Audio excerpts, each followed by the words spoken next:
Right.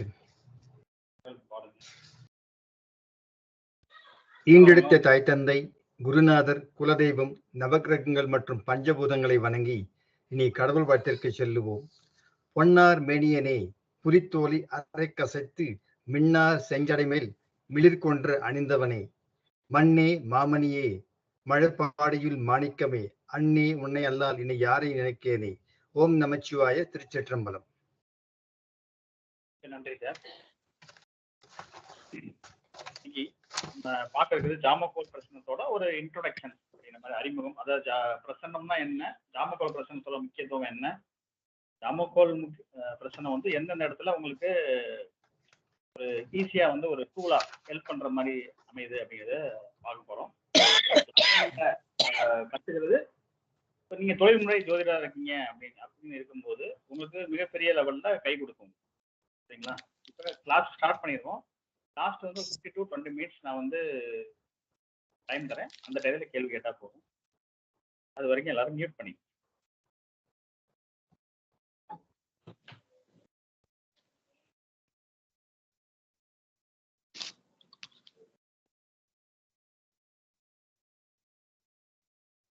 தெரியுதா எல்லாத்துக்கும்?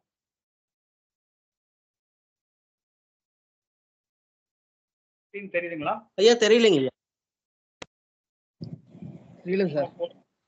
ஒரு அறிமுகம், ஒரு ஸ்லைடு தெரியுதா?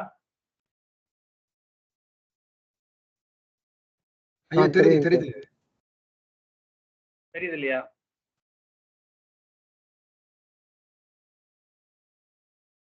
தெரியுது இல்லையா? கிளாஸ் போயிடலாம்ல?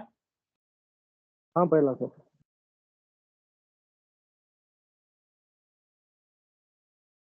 முதல்ல என்னைய பத்தி ஒரு இன்ட்ரடக்ஷன் கொடுக்குறேன். நான் வந்து இந்த அஸ்ட்ராலஜி ஃபீல்டில் வந்து மோர் தென் 15 years இருக்கேன். அதில் வந்து தனி மனித ஜாதகம் அப்படிங்கிறது டெஸ்டாக பார்க்குறது ஒரு 7 to 8 years தான் பார்த்துட்டு. அதுக்கு முன்னால் பார்த்தீங்கன்னா நான் வந்து ஸ்டேட் பேங்க் குரூப்பில் ஒர்க் பண்ணேன். எஸ்பிஐ மியூச்சுவல் ஃபண்டில் ஒர்க் பண்ணோம். ஃபாரினில் பெரிய பெரிய கம்பெனிஸ் தான் ஒர்க் பண்ணோம். சென்னையில் ஒரு எலக்ட்ரிக்கல் கம்பெனி, ஒரு கமர்ஷியல் மேனேஜர் இந்த மாதிரி லெவலில் ஒர்க் பண்ணேன். இப்போ வந்து என்னோட பர்சனல் விஷயத்துக்காக ஷேர் மார்க்கெட்டு, உலகில் ஜோதிடம் இதெல்லாம் ஆய்வு பண்ணி நம்ம ஷேர் மார்க்கெட்டில் இது பண்ணுறதுக்காக ஆய்வு பண்ணிட்டு இருந்தேன். அப்புறம் என் ஃபேமிலியில் ஒரு இன்சிடென்ட் நடக்கும்போது தனிமனித ஜோதிடத்துக்கு வரோம். அப்புறம் வந்து முக்கியமாக வந்து பார்த்தீங்கன்னா இந்த காலத்தில் வந்து எல்லாரும் பணம், காசு, பதவி, அதிகாரம் அப்படின்னு சொல்லி அலைஞ்சிட்டு உடலை கவனிக்காமல் விட்டுறாங்க. அதுக்காக மெடிக்கல் அஸ்ட்ராலஜிலையும் ஒரு பெரிய ஒரு ஆய்வு பண்ணி இப்போ நம்மள்கிட்ட எந்த விஷயத்துக்கு ஜாதகம் பார்க்க வந்தாலும், பிரசனம் பார்க்க வந்தாலும் அவங்களுக்கு உடலுக்கு ரீதியாக ஏதாவது பாதிப்பு இருக்கா அப்படின்னு தெரிஞ்சு சொல்றது ஒரு ப்ராக்டிஸாக வச்சுக்கிட்டு இருக்கேன். அதில் பிரசனம் அப்படிங்கிறது மிகப்பெரிய லெவலில் கை கொடுக்கும். எப்படி அப்படின்னு பார்த்தீங்கன்னா, இப்போ வந்து ஒரு நபர் பிறக்கும் போது அவருக்கு பேர் கூட கிடையாது, குழந்தையாக தான் இருப்பார். அதுக்கப்புறம் ஒரு வயசு வரும்போது வளர்ந்து வராது, பேர் வைக்கிறாங்க. அப்புறம் 1வது 2வது போறாரு, டவுன், அதுக்கப்புறம் பேண்ட் போடுறாரு, அதுக்கப்புறம் டிசைனாக ட்ரெஸ் போடுறாரு, காலேஜ் போறாரு, வேலைக்கு போறாரு. இந்த மாதிரி வளர்ந்து வந்துகிட்டே இருக்காங்க இல்லையா? ஆனால் அவர் பிறந்த என்னைக்கு இருக்க கோசாரத்தை ஜாதகமாக எடுத்து பார்க்குறோம். பிறந்த என்னைக்கு இருக்க அவர் பண்ண பாவமோ புண்ணியமோ அவர் ஜாதகத்தில் இருக்கு. அதுக்கப்புறம் அவர்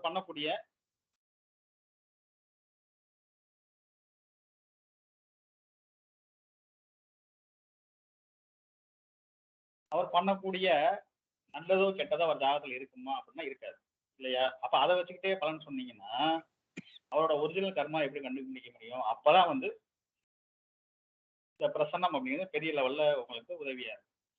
இப்போ ஜாதகர் வந்து எந்த நிலைமையில என்ன பிரச்சனையில இருக்காரு, அவர் நல்ல விஷயத்துக்கே கேட்டு வந்தாலும் சில பிரச்சனைகள் ஏன் காமிக்கும், அதெல்லாம் அந்த பிரச்சனத்துல இருக்கும். அதை வந்து பயமுறுத்தாத மாதிரி அவங்களுக்கு பாலிஸ்டா சொல்லணும். ஆனா ஒரு சில விஷயங்கள் வந்து ரொம்ப மோசமான நிலையில இருக்கு அப்படிங்கும்போது சில விஷயங்கள் ஓப்பனாவே சொல்ல வேண்டியதும் வரும். அதை நம்ம வந்து அடுத்தடுத்து நம்ம கிளாஸ் பார்க்கும்போது பார்ப்போம். இப்ப முதல்ல பிரசனம் என்றால் என்ன? ஒரு மனதிற்குள்ள ஒரு கேள்வி எழும்போது அதை நீங்க எந்த வகையில அணுகி அதுக்கான ரிசல்ட்டை தெரிஞ்சுக்கிறது அப்படிங்கிறது. இப்ப ஜாதகத்துல வந்து பாத்தீங்கன்னா என்ன வேலைக்கு போவீங்க, என்ன படிப்பீங்க, எவ்வளவு சம்பளம் வாங்குவீங்க, உங்களுக்கு மனைவி எப்படி இறங்குவாங்க, உங்களுக்கு என்ன குழந்தை பிறகும், அவங்க எப்படி இருப்பாங்க, இதெல்லாம் இருக்கு. ஆனா அதுல இருக்கிற எல்லாமே உங்களுக்கு வந்து ஒரே ஒரு இதுதான் காட்டுமானா சாய்ஸ் தான் காமிக்கும். அப்ப இருக்க தசாபுத்தியில நீங்க என்ன டிசிஷன் எடுப்பீங்களோ அதுக்கு தகுந்த மாதிரி போகும். சரிங்களா? ஆனா இன்னைக்கு நான் ஒருத்தரை பார்க்க போறேன், அந்த விஷயம் எனக்கு ஃபேவரா நடக்குமா அப்படிங்கிறதெல்லாம் ஜாதகத்துல இருக்காது. ராசி பலன், கோச்சாரம் இதெல்லாம் பார்க்கலாம். பார்த்தாலும் அந்த பர்ட்டிகுலர் காரியத்துக்கு உங்களுக்கு வெற்றியா தோல்வியா, வெற்றினா எப்படி போனா நீங்க வெற்றி பெறுவீங்க, தோல்வி அப்படின்னு சொல்லி இருக்குன்னா அந்த தோல்வியை ஓவர் கம் பண்ணி வர முடியறதுக்கு அதுக்கான வழி இருக்கா, பரிகாரம் இருக்கா. பரிகாரம் மீன்ஸ் அதுக்கான ரெமெடி. ஒரு பிரச்சனை இருக்குன்னா அந்த பிரச்சனையை சரி பண்றதுக்கு பேர் தான் ரெமெடி. அதை தான் பரிகாரம் சொல்லி வச்சிருக்காங்க. இப்ப பசிக்கும் போது பசிக்குது, அப்ப அதுக்கு சாப்பாடு பரிகாரம் இல்லையா? ஒரு நோய் வருது, டாக்டர் கிட்ட போறோம், அது ஒரு பரிகாரம். இப்ப கொரோனா வந்துச்சு, எத்தனையோ ஜோசியர்களுக்கு தெரியும் அவங்களோட ஆயுள் வந்து 75 வயசு, 80 வயசு, 90 வயசு, ஏதோ ஒண்ணு தெரியும் இல்லையா? எனக்கு கொரோனா வந்துருச்சு, ஆனா எனக்கு ஆயுள் 75 வயசு வரைக்கும் நான் டாக்டர்லாம் பார்க்க மாட்டேன்னு சொன்னாங்களா?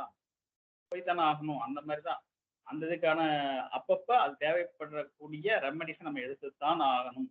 அப்படிங்கும்போது பரிகாரம் உண்மையா பொய்யா அப்படிங்கிற மாதிரி அந்த இதுக்குள்ள போவேன்னா, பரிகாரங்கிறது கண்டிப்பா வேலை செய்யும். ஆத்மார்த்தமா செய்யும்போது வேலை செய்யும். அதுக்குதான் பிரசன்னம் ரொம்ப ரொம்ப முக்கியம். பிரச்சனை வந்து நீ இதை பண்ணிட்டு போ, உனக்கு ஃபேவரா இருக்கும். நீ இதை பண்ணா கூட உனக்கு ஃபேவரா இருக்காது அப்படிங்கிறதும் பிரச்சனை காமிக்கும். அப்படிங்கும்போது அது வேற வழி இல்லை, அது நம்ம இது பண்ணி தான் ஆகணும். இதுதான் பிரசனம் என்றால் என்ன, ஜாதகம் வெர்சஸ் பிரசன்னம் அப்படின்னு வரும்போது, ஜாதகங்கிறது மாற்ற முடியாது. நீ பிறந்தப்ப என்ன இருந்துச்சோ அது மட்டும்தான் அதுல இருக்கும். அதுக்கப்புறம் நீங்க எந்த ரோட்ல போறீங்க தசா பத்தி சொல்லும். இப்ப பாருங்க, ஒருத்தர் வந்து திருச்சியில இருந்து சென்னை போகணும். இதுதான் ஒரு ஜாதகத்துல இருக்கக்கூடிய கொடுப்பினை. அதை நம்ம மாற்ற முடியாது. இதுதான் கொடுப்பினை. அதை வந்து அவரை எப்படி ஃபேவரா யூஸ் பண்ணிக்கலாம். அவர் கார்ல போகலாம், பைக்ல போகலாம், சைக்கிள்ல போகலாம், ஃபிளைட்ல போகலாம், எப்படி வேணாலும் போகலாம். அது அவரோட சாய்ஸ். அதைத்தான் நம்ம ஜாதகத்துல பார்த்து சொல்ல போறோம். அதே மாதிரி ஒருத்தர் வந்து இதே ஒரு எக்ஸாம்பிள் இருக்கு. ஒருத்தர் ஒரு இடத்துல இருந்து இன்னொரு இடத்துக்கு போறாரு. ஆனா போற வழியில பள்ளம், மேடு, முக்கியமான பாதைகள், கஷ்டமான ஒரு இடத்துல வேலை பார்க்குறாங்க, திடீர்னு ஒரு பாலம் இருக்கு, அந்த மாதிரி விஷயங்கள்லாம் ஜாதகத்துல சொல்லும். அப்படின்னு இருக்கும்போது இங்க என்ன உங்களுக்கு ஜாதகம் சொல்லும் அப்படின்னா, ஒரு பெரிய பள்ளம் இருக்கு அப்படின்னா நீ அந்த பள்ளத்துக்குள்ள இறங்கி தான் போகணும். அதுதான் கொடுப்புன்னா, அதுதான் வேற வழியே இல்லை.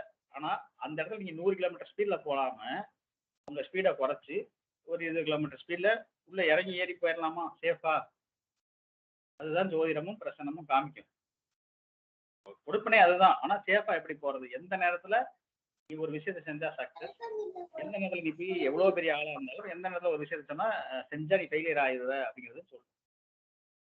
இதுல பிரசன வகையில ஏகப்பட்ட பிரசனங்கள் இருந்தாலும் ஜாமகோல் பிரசனம் அப்படிங்கிறது உங்களுக்கு எந்த வகையான கட்டுப்பாடும் கிடையாது. இந்த நேரத்துலதான் பார்க்கணுங்கிற கட்டுப்பாடு கிடையாது.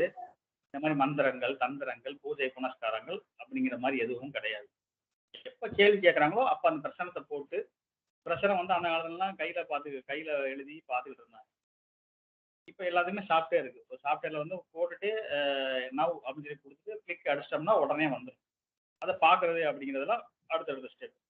அப்ப ஜாமகோல் பிரசனம் அப்படிங்கிறதுக்கு எந்த வித நேர கட்டுப்பாடும் கிடையாது, எந்த வித தோஷமும் கிடையாது.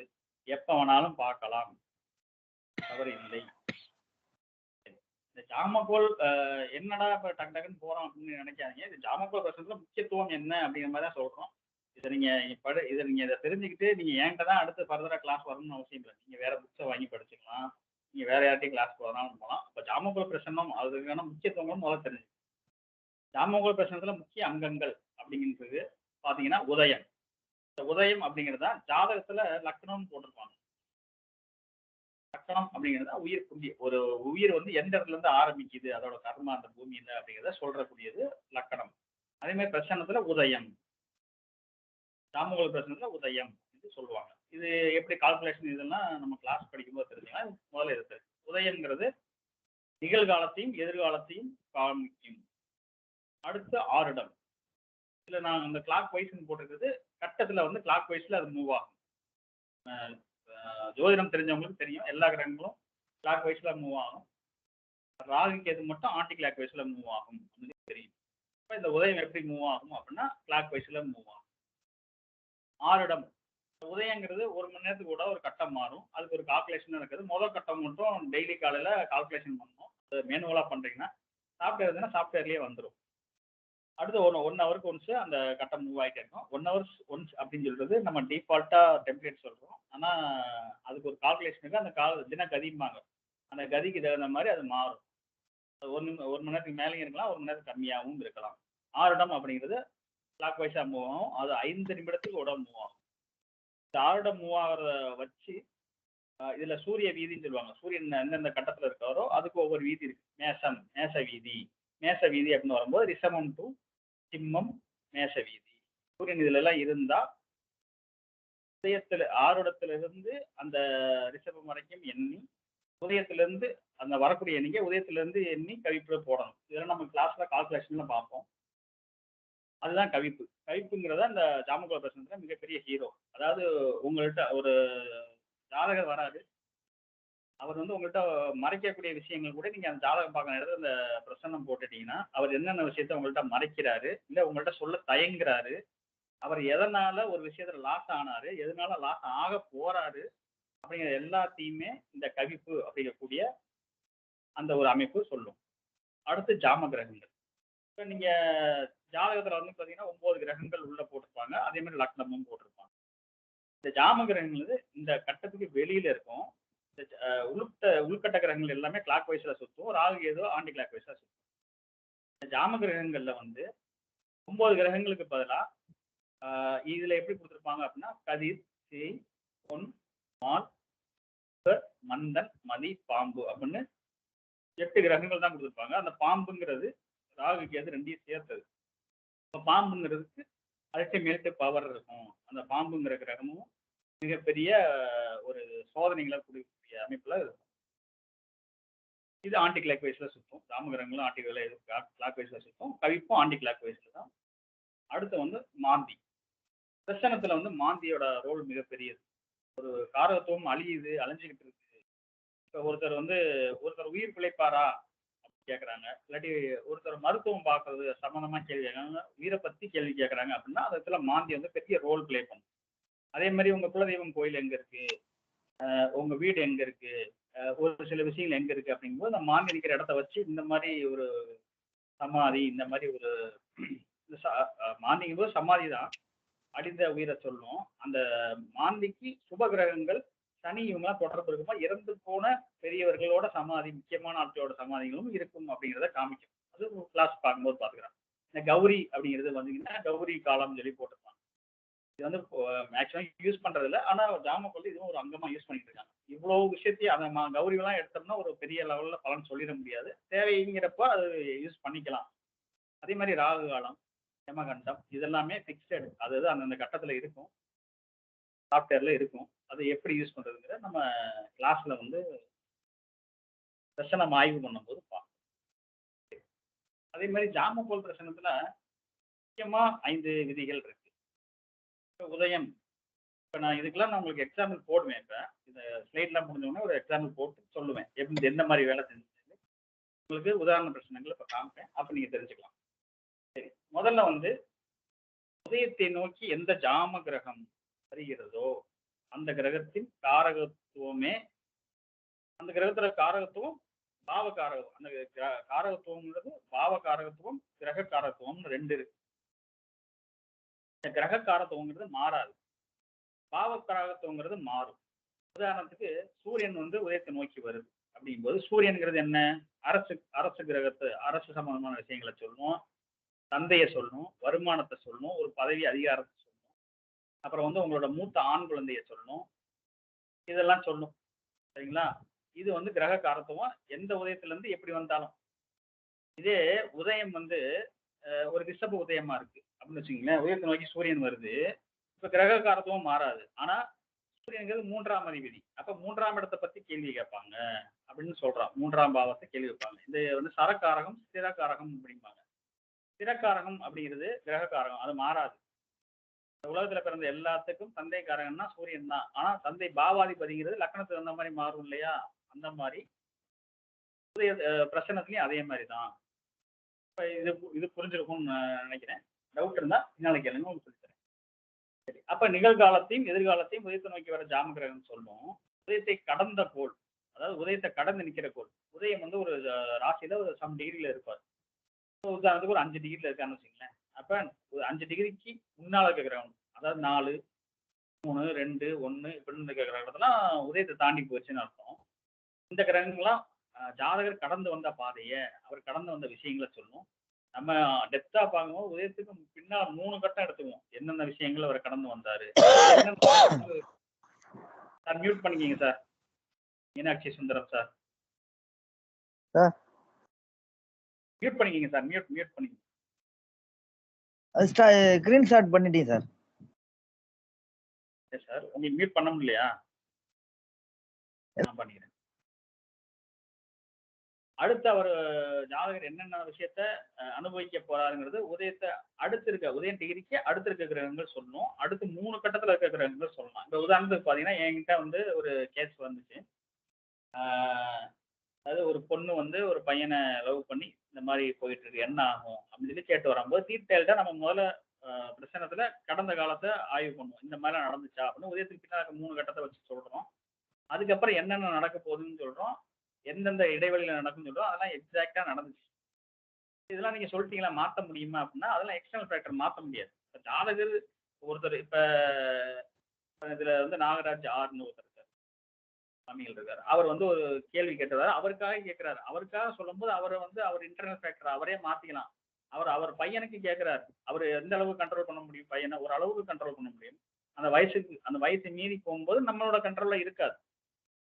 அப்படிங்கும்போது அதெல்லாம் நடந்து தீருமா, நடந்தே தீரும்.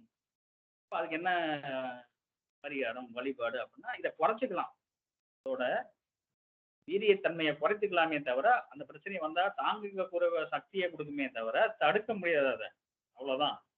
அதை எப்படி நம்ம ஃபேஸ் பண்ணலாம் அப்படிங்கிற விஷயத்த சொல்லுங்க. இதே நமக்கு அப்படின்னு இருக்கும்போது அதை வந்து 95 to 99% வரைக்கும் இது பண்ணிக்கலாம். 1% கடவுளோட கண்ட்ரோல் தான். அதை ஒண்ணுமே செய்ய முடியாது. அது கொஞ்சமாவது ஒரு புள்ளி வைக்காம கூடாது.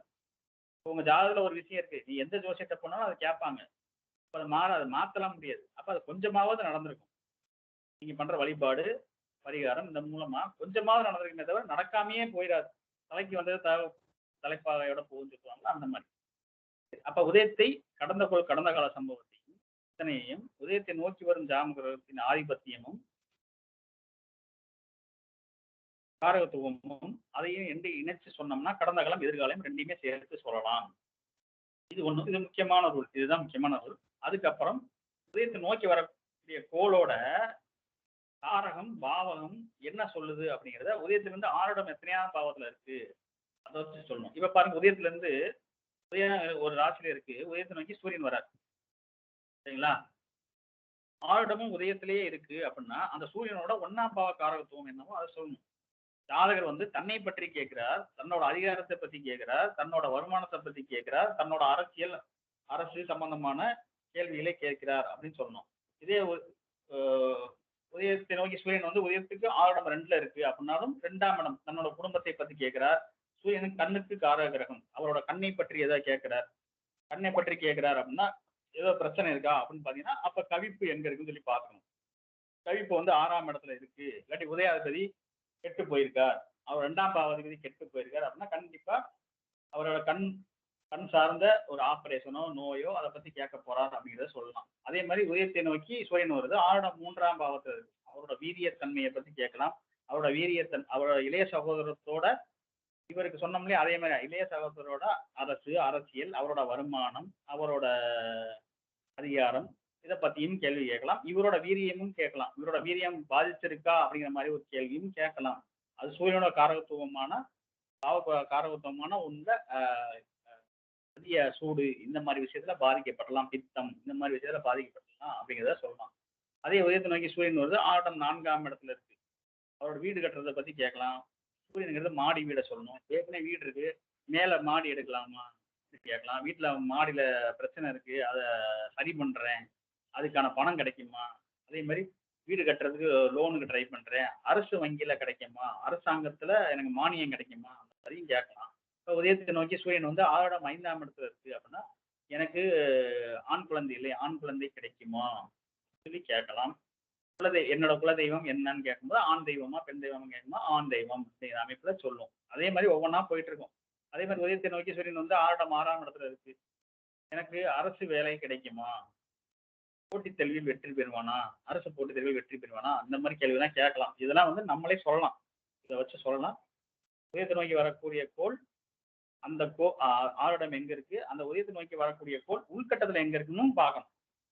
அதே மாதிரி உதயத்துக்கு 10ஆம் இடத்துல என்ன கிரகம் இருக்கு, உதயத்துல 10ஆம் அதிபதி எங்க இருக்கு, இதெல்லாம் என்னச்சு சொல்லிட்டோம்னா அதை தாண்டி கேள்விகள் இருக்காது. இதுல ஹை லெவல்ல நம்ம போகும்போது உதயம் நிக்கிற டிகிரிக்கு ஈக்குவல் டிகிரில வேற எந்த கட்டத்துல ஒரு கிரகம் இருக்கு. இப்ப உதயம் வந்து 5 டிகிரில இருக்கு. வேற எந்த கட்டத்துல 2 டிகிரில இருந்து 8 டிகிரி வரைக்கும் ஒரு கிரகம் இருந்தாலும் அந்த கிரகமும் இந்த உதயத்தோட கனெக்ட் ஆயிருக்கும்னு சொல்லி எடுத்து பலன் சொல்லலாம். கரெக்டா வரும். இதுல ஹை லெவல்ல வரும். அடுத்து உதயத்திலிருந்து கவிப்பு எந்த பாவமா இருக்கும், எந்த பாவத்துல இருக்கோ அல்லது எந்த கிரகத்தை கவிப்பு கவிக்கின்றதோ அது சம்பந்தமான ரகசியம், சேதாரம், நஷ்டம் இருக்கும். இதுல நஷ்டம் அப்படிங்கிறது வந்து நஷ்டம், சேதாரம் அப்படிங்கிறது வந்து நடந்த முடிஞ்ச விஷயத்துல நஷ்டம் சேதாரம் எங்க இருக்குன்னு சொல்லி சொல்லலாம். நடக்க போற விஷயத்துல சேதாரம் நஷ்டம் எங்கக்குள்ள வருதுன்னு சொல்லி எச்சரிக்கலாம். இந்த ரகசியங்கிறது நடந்த விஷயத்துலயும் இருக்கும், நடக்க போற விஷயத்துலயும் அது ரகசியமா வச்சிருக்காரு அப்படின்னு சொல்லலாம். சேதாரம் நஷ்டம் மட்டும் நடந்து முடிஞ்ச விஷயத்தை பத்தி கேள்விட்டாங்க. இந்த இதனாலதான் உனக்கு பிரச்சனை வந்துச்சு, இதனாலதான் உனக்கு சேதாரம் ஆச்சு, இதனாலதான் உனக்கு நஷ்டமாச்சுன்னு சொல்லிடலாம். நடக்க போற விஷயத்த ஃபியூச்சரை பத்தி கேள்வி கேட்கலாம். இந்த இடத்துலவும் உனக்கு பிரச்சனை வரும், அதனால எச்சரிக்கையாரு நம்ம சொல்லலாம். அதை ஃபுல்லா தடுத்துட முடியாது. ஆனா கொஞ்சமாவது நஷ்டமோ சேதாரமோ ஆகத்தான் செய்யும். ஏன்னா காமிச்சுதான் அது நடக்காம போகாது. ஒரு சின்ன புள்ளியாவது வச்சுட்டு தான் போகும். அதே மாதிரி உதயாதிபதி எந்த பாவத்தில் உள்ளாரோ அது சம்பந்தமான சிந்தனை இருக்கும். இப்ப உதயத்தை நோக்கி வரக்கூடிய கிரகம் எடுக்கிறோம் இல்லையா, அது வந்து இவரை கட்டுப்படுத்தும். அந்த விஷயத்தை தான் இவர் செய்ய போறாரு. உதயத்தை நோக்கி வரக்கூடிய கிரகத்தோட காரகம் பாவம் கண்டிப்பா நடந்தே தீரும். அது தரிசனம் கேட்டவருக்கு கட்டுப்படுத்த முடியாது, அது நடந்தே தீரும். ஆனா உதயாதிபதி எங்க போயிருக்காரோ அவர் அதை தேடிதான் போயிட்டு இருப்பார். இப்ப பாருங்க, 6ஆம் அதிபதி உதயத்தை நோக்கி வந்துட்டு இருக்கோம், உதயாதிபதி 10ல போய் உட்காந்துருப்பாரு. இவர் பிசினஸ் பண்ணலாம்ங்கிற மைண்ட்ல இருப்பாரு, ஆனா வேலைக்கு தான் போய் ஆகணும்னு சொல்லும். உதயத்தை நோக்கி 6ஆம் அதிபதி வரும்போது 6ங்கிறது உத்தியோகம், 10ங்கிறது தொழில், அதைத்தான் பண்ணி ஆகணும் அப்படிங்கிற அமைப்புல வந்துடும். அப்ப உதயாதிபதி எங்க போயிருக்காரோ அது நோக்கி இவர் போயிட்டு இருக்காரு. உதயத்தை நோக்கி என்ன வந்துகிட்டு இருக்கோ அதுதான் இவருக்கு கிடைக்க போகுது, இவருக்கு கிடைக்கும், அதை தான் இவர் அனுபவிக்க போறாரு. இதே உதயாதிபதி ஒரு இடத்துல போய் உட்காந்துருக்காரு, அதை அனுபவிக்கவே முடியாதா அப்படின்னா, உதயாதிபதி பலமா இருக்காரு. அவர் கேட்ட கேள்வி, அவர் என்ன விஷயத்தை அடையணும்னு நினைக்கிறாரோ அதுக்கான காரகம் பாவகம் பலமாவே இருக்கு. அதுக்கு சுபர்கள் தொடர்பு ஏற்படுது, சப்போர்ட் கிடைக்குது அப்படின்னா அதையும் அவரால் அனுபவிக்க முடியும். ஆரம்பத்துல வேலைக்கு போவேன், அதுக்கப்புறம் பிசினஸ் பண்ணி பெரிய ஆள் ஆயிடுவேன்னு சொல்லலாம். அதனால முதல்ல வேலைக்கு போய் வேலையை தொழிலை கத்துக்க, அதுக்கப்புறம் பிசினஸ் பண்ணுவா, நல்லா இருப்பேன்னு சொல்லி சொல்லிடலாம். சரி, அதே மாதிரி பாயிண்ட் நம்பர் 5 அதுல உச்சம் நேசன் போட்டிருக்கு, அது ஸ்பெல்லிங் மிஸ்டேக். உச்சம் நீச கிரகம். உச்ச கிரகத்தையோ நீச கிரகத்தையோட சிந்தனை அவர் மனசுல இருந்துகிட்டு இருக்கும். அதை கேள்வியை கேட்காம கூட இருப்பார், ஆனா அவர்கிட்ட இருக்கும். அதனால அதை பத்தி நம்ம அவர்கிட்ட கேட்கலாம். இந்த கேள்வி உங்க மனசுக்குள்ள இருக்கா அப்படின்னு சொல்லி கேட்டு அதற்கான பலனையும் நம்ம சொல்லலாம். சரி, இதுதான் ராமகோல் பிரசன்ல முக்கியமான 5 விதிகள். இது இல்லாம ஒரு 40-50 விதிகள் இருக்கு. ரொம்ப ரொம்ப முக்கியமான பேஸ், ஒரே ஏபிசிடி மாதிரி. மற்ற விதிகள் எல்லாம் இதுக்குள்ளேயே பின்னி பிணைஞ்சுதான் வரும். சரி, இப்ப பாருங்க, இது உதாரண பிரசனம்.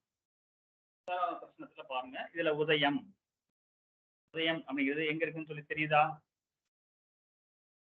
அன்மியூட் பண்ணிக்கிங்க.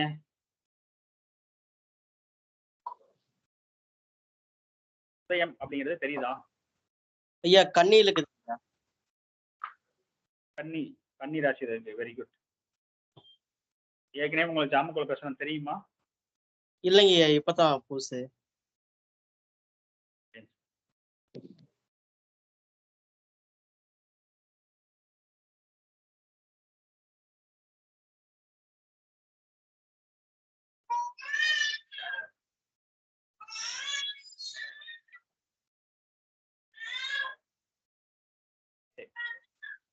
இதுல எத்தனை பேருக்கு ஜோதிடம்னா என்னன்னே தெரியாது?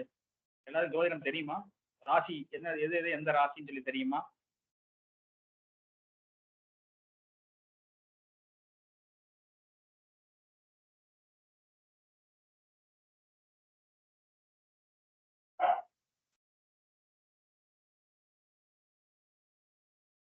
நானே எக்ஸ்பிளைன் பண்றேன்.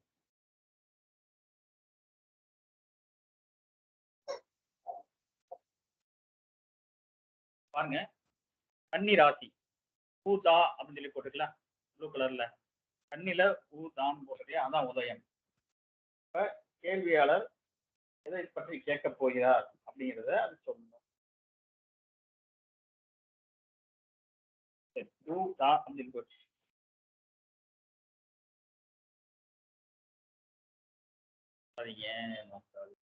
ஓகே. உதயம் வந்து கண்ணில இருக்கு. உதயத்தை நோக்கி புதன் வருகின்றார் அப்படின்னு பார்க்கும்போது, உதயத்தை நோக்கி புதன் வரும்போது புதனோட காரகத்துவத்துல என்ன கேள்வி கேட்க போறாங்க அப்படின்னு பார்க்கும்போது ஆரோடம் வந்து 10ல இருக்கு. அப்ப பிசினஸ் பண்ணலாமா அப்படின்னு சொல்லி கேட்கலாம் இல்லையா? அதிபதி 10ஆம் அதிபதியாகி 10ஆம் அதிபதி உதயத்தை நோக்கி வராரு. உதயத்துக்கு ஆரோடையும் 10ல இருக்கு. அப்ப பிசினஸ் பண்ணலாமா அப்படின்னு சொல்லி கேட்பாரு. அப்ப உள்கட்டத்துல உதயத்தை நோக்கி வரக்கூடிய புதன் அப்படிங்கக்கூடிய கிரகம் உள்கட்டத்துல எங்க இருக்குன்னு பாத்தீங்கன்னா உதயத்துக்கு 5ஆம் இடமான மகரத்துல இருக்கு. எல்லாத்துக்கும் புரியுதா? ராசி எல்லாம் தெரியும் இல்லையா எல்லாத்துக்கும்? புரியுதுங்க ஐயா, புரியுதுங்க.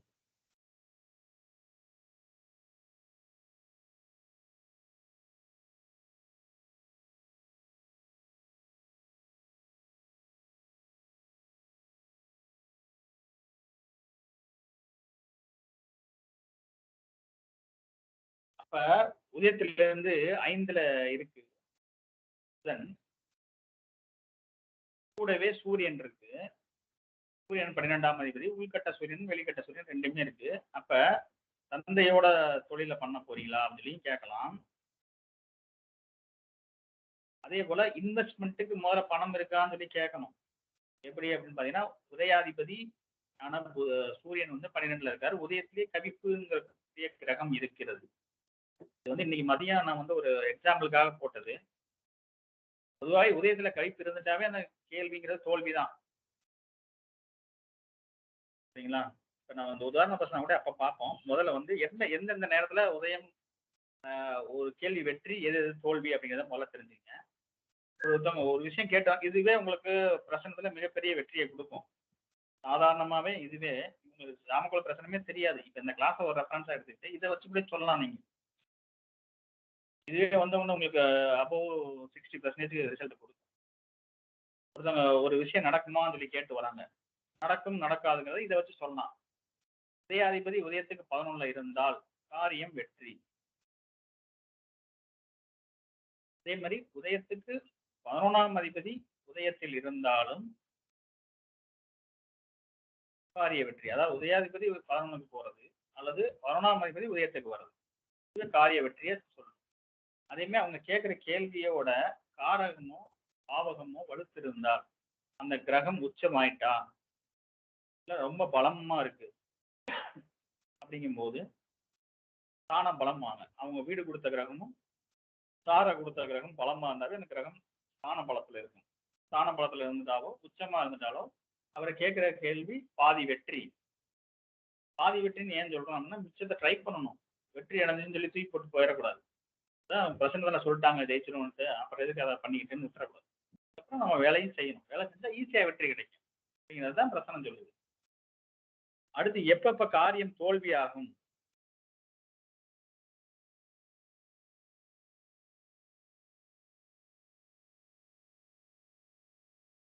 காரியம் எப்ப தடை தாமதம் தோல்வி ஆகும் அப்படிங்கிறது உதயத்துக்கு 2, 6, 8, 12 ஆறுடம் இருக்கும்போது இதுல 8, 12ங்கிறது ரொம்ப கடுமையானது. 2, 6 அப்படிங்கிறது ஒன்றும் பெரிய இது கிடையாது. ஏன்னா உதயத்துக்கு 2ல ஆறுடம் இருக்கும்போது ஆறுடத்துக்கு 12ல உதயம் இருக்கு. ஆறுடங்கிறது கடந்த காலத்தை சொல்லும் அப்படிங்கிற அமைப்புல பாத்தீங்கன்னா கடந்த காலத்துல ரொம்ப கஷ்டப்பட்டிருப்பார். இப்ப அதை தாண்டி ஓவர் கம் பண்ண வரணும் அப்படிங்கும்போது கொஞ்சம் தடை தாமதங்கள் இருக்கும். அதிக எஃபர்ட் போடணும், பெரிய முயற்சி போடணும், அப்பதான் ஜெயிக்க முடியும் அப்படிங்கிற அமைப்பு. உதயத்துக்கு 6ல ஆறுடம் இருந்தாலும் அதே தான். 2 பேரும் 6, 8 இருக்கும். சஷ்டாசனம் அப்படின்னு சொல்லி ஒரு அமைப்பு சொல்லுவாங்க ஜோதிடத்துல. நீயா நானா அப்படிங்கிற மாதிரி அமைப்பு. அது 2 கிரகம் இருக்கும்போது இந்த உதயத்துக்கு ஆறுடம் 6ல இருக்கும்போது வித்தியாசமா இருந்தாலும் ஆறுடத்துக்கு உதயம் 8ஆ இருக்கும்போது கடந்த காலத்துல கடுமையா கஷ்டப்பட்டிருப்பாரு. அதை ஓவர் கம் பண்ணி வந்து பெரிய லெவல்ல முயற்சி பண்ண அடுத்தவங்க உதவியோட அடுத்தவங்களோட முயற்சியோட அடுத்தவங்களோட ஒரு உறுதுணையோட ஜெயிக்கக்கூடிய வெற்றியை உதயத்துக்கு 6டம் 6ல் இருக்கும்போது சொல்றோம். உதயத்துக்கு 8ல் 6டம் தான் கண்டிப்பா எந்த கேள்வி கேட்டாலும் தோல்விதான். எக்ஸப்ட் ஒரு உயிரை பத்தி கேள்வி கேட்கறாங்க அப்படின்னா ஓகே. அது கார் 8ஆம் பாவ காரகத்துவமே உயிரை பத்தி தான், அது ஓகே, ஒன்றும் பிரச்சனை இல்லை. வெளிநாடு போறதை பத்தி கேட்கிறாரு, அப்பயும் ஓகே, ஒன்றும் கிடையாது. மற்ற எது கேட்டாலும் உதயத்துக்கு ஆழம் எட்டாருன்னா காரியம் தோல்விதான். இதுல உதயாதிபதி பலம், உதயத்துக்கு 11ஆம் அதிபதி உதயத்துல வந்திருக்காரு, உதயாதிபதி 11ல போய் உட்கார்ந்துருக்காரு. காரக கிரகம் உச்சம், பாவகிரக உச்சம் எதா இருந்தாலும் அவரு சப்போஸ் ஜெயிச்சா கூட அதை பெருசா அனுபவித்திட முடியாது. அவ்வளவு சீக்கிரத்தை அந்த வெற்றியை தொற்ற முடியாது அப்படிங்கிற அளவுக்கு போகும். உதயத்துக்கு 6 8ல இருந்தா. உதயத்துக்கு 6 12ல் இருக்கும்போது எல்லாமே நெகட்டிவ்னு சொல்லிட முடியாது. இப்ப 12 அப்படிங்கும்போது ஒருத்தர் 2வது பிசினஸ் பண்ணலாமான்னு கேட்கிறாரு. அப்படிங்கும்போது 10ஆம் இடங்கிறது முதல் பிசினஸ், 12ஆம் இடங்கிறது அடுத்த 2வது பிசினஸ். அது பண்ணலாம். ஒரு ரகசிய இன்வெஸ்ட்மெண்ட் பண்ணலாம், யாருக்கும் தெரியாம ஒரு ரகசியமா ஒரு இன்வெஸ்ட்மெண்ட் பண்ணலாம், யாருக்கும் தெரியாம ஒரு இடத்த வாங்கி போடலாம், ஏதாவது ஒரு இதுல போய் இன்வெஸ்ட் பண்ணி வைக்கலாம். 12ஆம் இடங்கிறது ரகசியமா செய்யக்கூடிய இன்வெஸ்ட்மெண்ட்டை சொல்லுவோம். ஏன்னா 2ஆம் இடத்துக்கு 11ஆம் இடம், 12ஆம் இடம், 2ஆம் இடத்து தனத்துக்கு லாபம் தரக்கூடிய இடம் 12ஆம் இடம். அப்ப ரகசியமான இன்வெஸ்ட்மெண்ட் சொல்லுவோம். அப்ப இதயத்துக்கு 6 8ஆ இருக்கிறது தான் கடுமையான பிரச்சனை. 12 பிரச்சனை தான். ஒரு சின்ன அதுவும் வெளிநாடு ரகசிய இன்வெஸ்ட்மெண்ட் சொன்னோம் இல்லையா, அந்த மாதிரி விஷயங்களுக்கு தான் ஃபேவராகவே இருக்கும். மற்றதுக்கு பிரச்சனை இல்லை. இப்ப மற்றது எல்லாமே பலமா இருக்கு, எல்லாமே இருக்கு, ஓகே சக்சஸ் ஆயிரும் அப்படிங்கிற அமைப்புல உதயாதிபதி நீசம் ஆயிட்டார் அப்படின்னா அவருக்கு தகுதி இல்லாம இருக்கும், அதை அடையக்கூடிய தகுதி இல்லாம இருக்கும். அதுக்கான தகுதியை வளர்த்துக்குங்க. நீங்க வந்து அதே மாதிரி இன்ஃபீரியாரிட்டி காம்ப்ளெக்ஸ் சொல்லுவாங்க, அந்த மாதிரி அமைப்புல இருப்பாரு. ஜாதகருக்கு வந்து எல்லாமே இருக்கும். ஃபர்ஸ்ட் மார்க் வாங்குற பாரு, நான் பாஸ் பண்ணிடுவேன்னா வந்து கேள்வி கேட்டு இருப்பாங்க சில பேர்லாம். சில பேர் பாஸே ஆக மாட்டான், எனக்கு இந்த காலேஜ்ல சீட்டு கிடைக்குமான்னு கேட்பான். முதல்ல பாஸ் பண்ணுவானே தெரியாது. அதெல்லாம் அந்த உதயாதிபதி நீசம். ஆனா கேள்வி பார்த்தீங்கன்னா பெரிய கேள்வியா கேட்பான். நான் வீடு வாங்கலாமான்னு கேட்பாரு. வீடு வாங்கணும்னா என்ன முக்கியமா வேணும்? பணம் வேணும். 2ஆம் அதிபதி பாதிக்கப்பட்டிருக்கும், 2ஆம் இடம் பாதிக்கப்பட்டிருக்கும், 4ஆம் அதிபதி பாதிக்கப்பட்டிருக்கும். வாங்கக்கூடிய ஐடியாவே இருக்காது. வேற ஏதாவது கேள்வி கேட்கும்போது சரி ஜோசியருக்கு ஒரு காசை கொடுக்குறோம், இன்னொரு கேள்வியை எக்ஸ்ட்ரா கேட்போம் சொல்லி கேட்கக்கூடிய அமைப்பு இந்த உதயாதிபதி நீசம் அப்படிங்கிற அமைப்புல கேட்பாங்க. இல்லாட்டி அந்த பாவாதிபதியே நீசமா இருப்பாரு, அப்ப அந்த கேள்வியை கேட்பாங்க. 4ஆம் அதிபதி நீசமா இருப்பாரு, 4ஆம் இடம் கெட்டு போயிருக்கும், நான் எப்ப வீடு கட்டுவேன், வீடு வாங்கிடுவானா அப்படின்னு சொல்லி கேள்வி கேட்பாங்க. அப்ப நம்ம என்ன சொல்லணும்?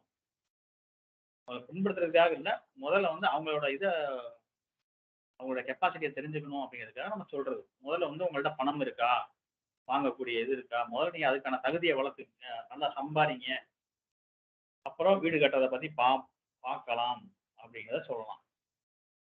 அடுத்து பாவ காரகிரக நீசத்தையும் சொல்லிட்டேன். அடுத்து உதயத்தில் கவிப்பு இருந்தாலோ, உதயாதிபதி கவிப்பில் இருந்தாலோ அந்த காரியம் தோல்வி.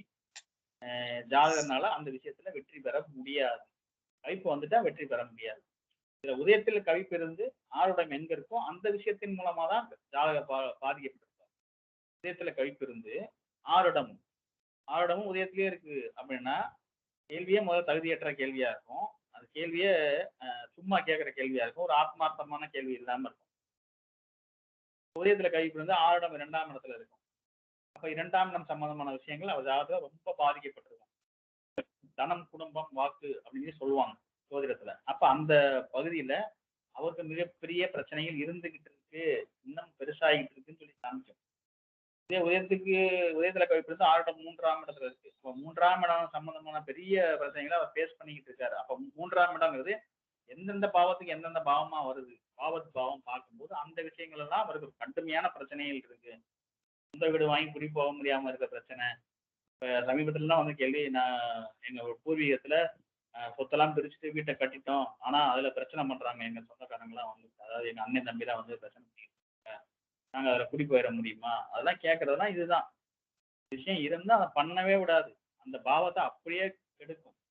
இதே உதயத்துல கவிப்பு வந்து 6 இடம் 4ஆம் இடத்துல இருக்கு அப்படின்னா அதே தான், தாயாருக்கு பிரச்சனை, இவரோட சுகஸ்தானத்துல பிரச்சனை, அடி வாங்குதுன்னு அர்த்தம். அதே மாதிரி இவரோட வீடு சம்பந்தமான பிரச்சனைகள், இவரோட 10ஆம் இடங்கிறது தொழில், அதிகாரம் எல்லாத்தையும் கொடுத்தாலும் பதவிங்கிறது 4ஆம் இடத்துல வந்துடும். 10ங்கிறது பிசினஸ் அப்படிங்கிற, 4ங்கிறது வீட்டுல பிசினஸ், அந்த 4 10 தொடர்பு வந்து வீட்டுல இருந்தே பிசினஸ், பிசினஸ் பண்ற இடத்துல வீடு, இந்த மாதிரி பிரச்சனைகள், இதுலலாம் பிரச்சனைகள் இருக்கு அப்படின்னு சொல்லி காமிக்கும். இதே உதயத்துல கவிப்பு இருந்து ஆரோடம் 5ஆம் இடத்துல இருக்கு, குழந்தைய பத்தி கேக்குறாங்க, ரொம்ப ரொம்ப கஷ்டம், ரொம்ப கஷ்டம் சொல்லி காமிக்குது. இதே மாதிரிதான் ஆருடத்துல கவிப்பு இருந்து உதயம் எங்கெங்க இருக்கோ அந்த இதெல்லாம் கடந்த காலத்துல ரொம்ப கடுமையா பிரச்சனையை சந்திச்சிருக்காங்க. ஆருடத்துல கவிப்பு இருந்தா காரியம் தோல்வின்னு சொல்ல தேவையில்லை. உதயத்துல கவிப்பு இருந்தா காரியம் தோல்வி தான். ஆருடம் எங்க இருக்கோ அதுல போய் பெருசா லெவல்ல மாட்டிக்க போறாங்க, பெரிய லெவல்ல பிரச்சனை வரப்போகுது அப்படிங்கறத சொல்லும். சரிங்களா? அதே ஆருடத்துல கவிப்பு இருந்து உதயம் ஆருடத்துல இருந்து எத்தனாவது பாவத்துல இருக்கும், அதெல்லாம் அவங்க கடந்த காலத்துல அதை அனுபவிச்ச பிரச்சனைகள் அப்படிங்கிறத காமிக்கும். எப்பயுமே ஜாதக ஒருத்தவங்க இப்போ ஒரு இதை கேட்டு வராங்கன்னா அவங்க கடந்த காலம் அவங்களுக்கு மட்டுமே தெரிஞ்ச விஷயங்களை நம்ம சொல்லணும். சும்மா போயிட்டு அவங்க அப்பா கூட பிறந்தது எத்தனை பேர், அவங்க தாத்தா கூட பிறந்தது எத்தனை பேர், இது ஒரு இதா சொன்னாலும் எப்படின்னா ஒரு தோராயமா சொல்லலாம், பிளஸ் ஆர் மைனஸ் சொல்லலாம், எக்ஸாக்டாலாம் சொல்லவே முடியாது. எக்ஸாக்டா சொல்லணும்னா ஏதாவது கணக்குலாம் தப்பா இருக்கும், அது போனோம்னா அது வேற மாதிரி ஆயிரும் வச்சுக்கோங்க. நம்ம 5 பேருன்னு சொல்லுவோம், இதுல எங்க 4 பேர் தான் இருப்பாங்க, அது 5ஆவது வேற எங்கேயாவது கணக்குல இருக்கும், இல்லாட்டி ஏதாவது கரு உருவாகி இழந்திருக்கும், அதெல்லாம் டெப்தா போயிட முடியாது. அதெல்லாம் தேவையில்லாத விஷயங்கள். அவசியமா எப்ப தெரிஞ்சுக்கலாம், எனக்கு எத்தனை குழந்தைன்னு கேட்கும்போது வேணா சொல்லலாம், அதை சொல்லலாம். சொல்லவே முடியாதா அப்படின்னா சொல்லவே முடியாதுன்னு இல்லை, சொல்லலாம். என்ன குழந்தை பிறக்க போகுதுன்னே சொல்லலாம். அந்த குழந்தை கொடி சொத்து பிறக்குமா, நல்ல ஆரோக்கியத்தோட பிறக்குமா, எவ்வளவு வெயிட்ல பிறக்கும், ஆண் குழந்தையா பெண் குழந்தையா, அது சிசேரியனா நார்மல் டெலிவரியா, எப்ப பிறக்கும், எந்த லக்கணத்துல பிறக்கும், எல்லாமே சொல்ல முடியும். அதுக்கெல்லாம் நிறைய பிராக்டிஸ் இருக்கணும். சரி, அடுத்து யாரோ மாத்திக்கிட்டே இருக்காங்க, ஏன் மாத்துறீங்க? உதயத்துக்கு 2, 10, 11 இதுல கவிப்பு இருந்தாலும் காரியம் தடை. 2ல இருந்தா காரிய தடையாகும், 10, 11ல கவிப்பு இருந்தா காரியம் தோல்வி. ஏன்னா உச்சியால் சிந்தனை அப்படின்னு ஒரு கான்செப்ட் இருக்கு. அதாவது 10ஆம் இடம் அப்படிங்கிறது ஒருத்தரோட சிந்தனையை சொல்லும். இப்ப உதயத்துக்கு 10ஆம் இடம் அவரோட சிந்தனையை சொல்லுவோம். அந்த இடத்துல கவிப்பு இருந்தா அவர் சிந்தனையே தோல்வி ஆகுது அப்படிங்கிறத சொல்லுவோம். 11ல கவிப்பு இருந்தா அவரோட காரியத்துல தோல்வி, அவரோட வெற்றி. 11ஆம் இடம் வெற்றி, 6ஆம் இடமும் வெற்றி. 6ஆம் இடத்துக்கு 6ஆம் இடங்கிறது 11ஆம் இடம்ங்கிறது மிகப்பெரிய வெற்றி. அதாவது 11ஆம் இடங்கிறது எப்படின்னா நீ எதை கேட்டாலும் ஓகேன்னு சொல்லு.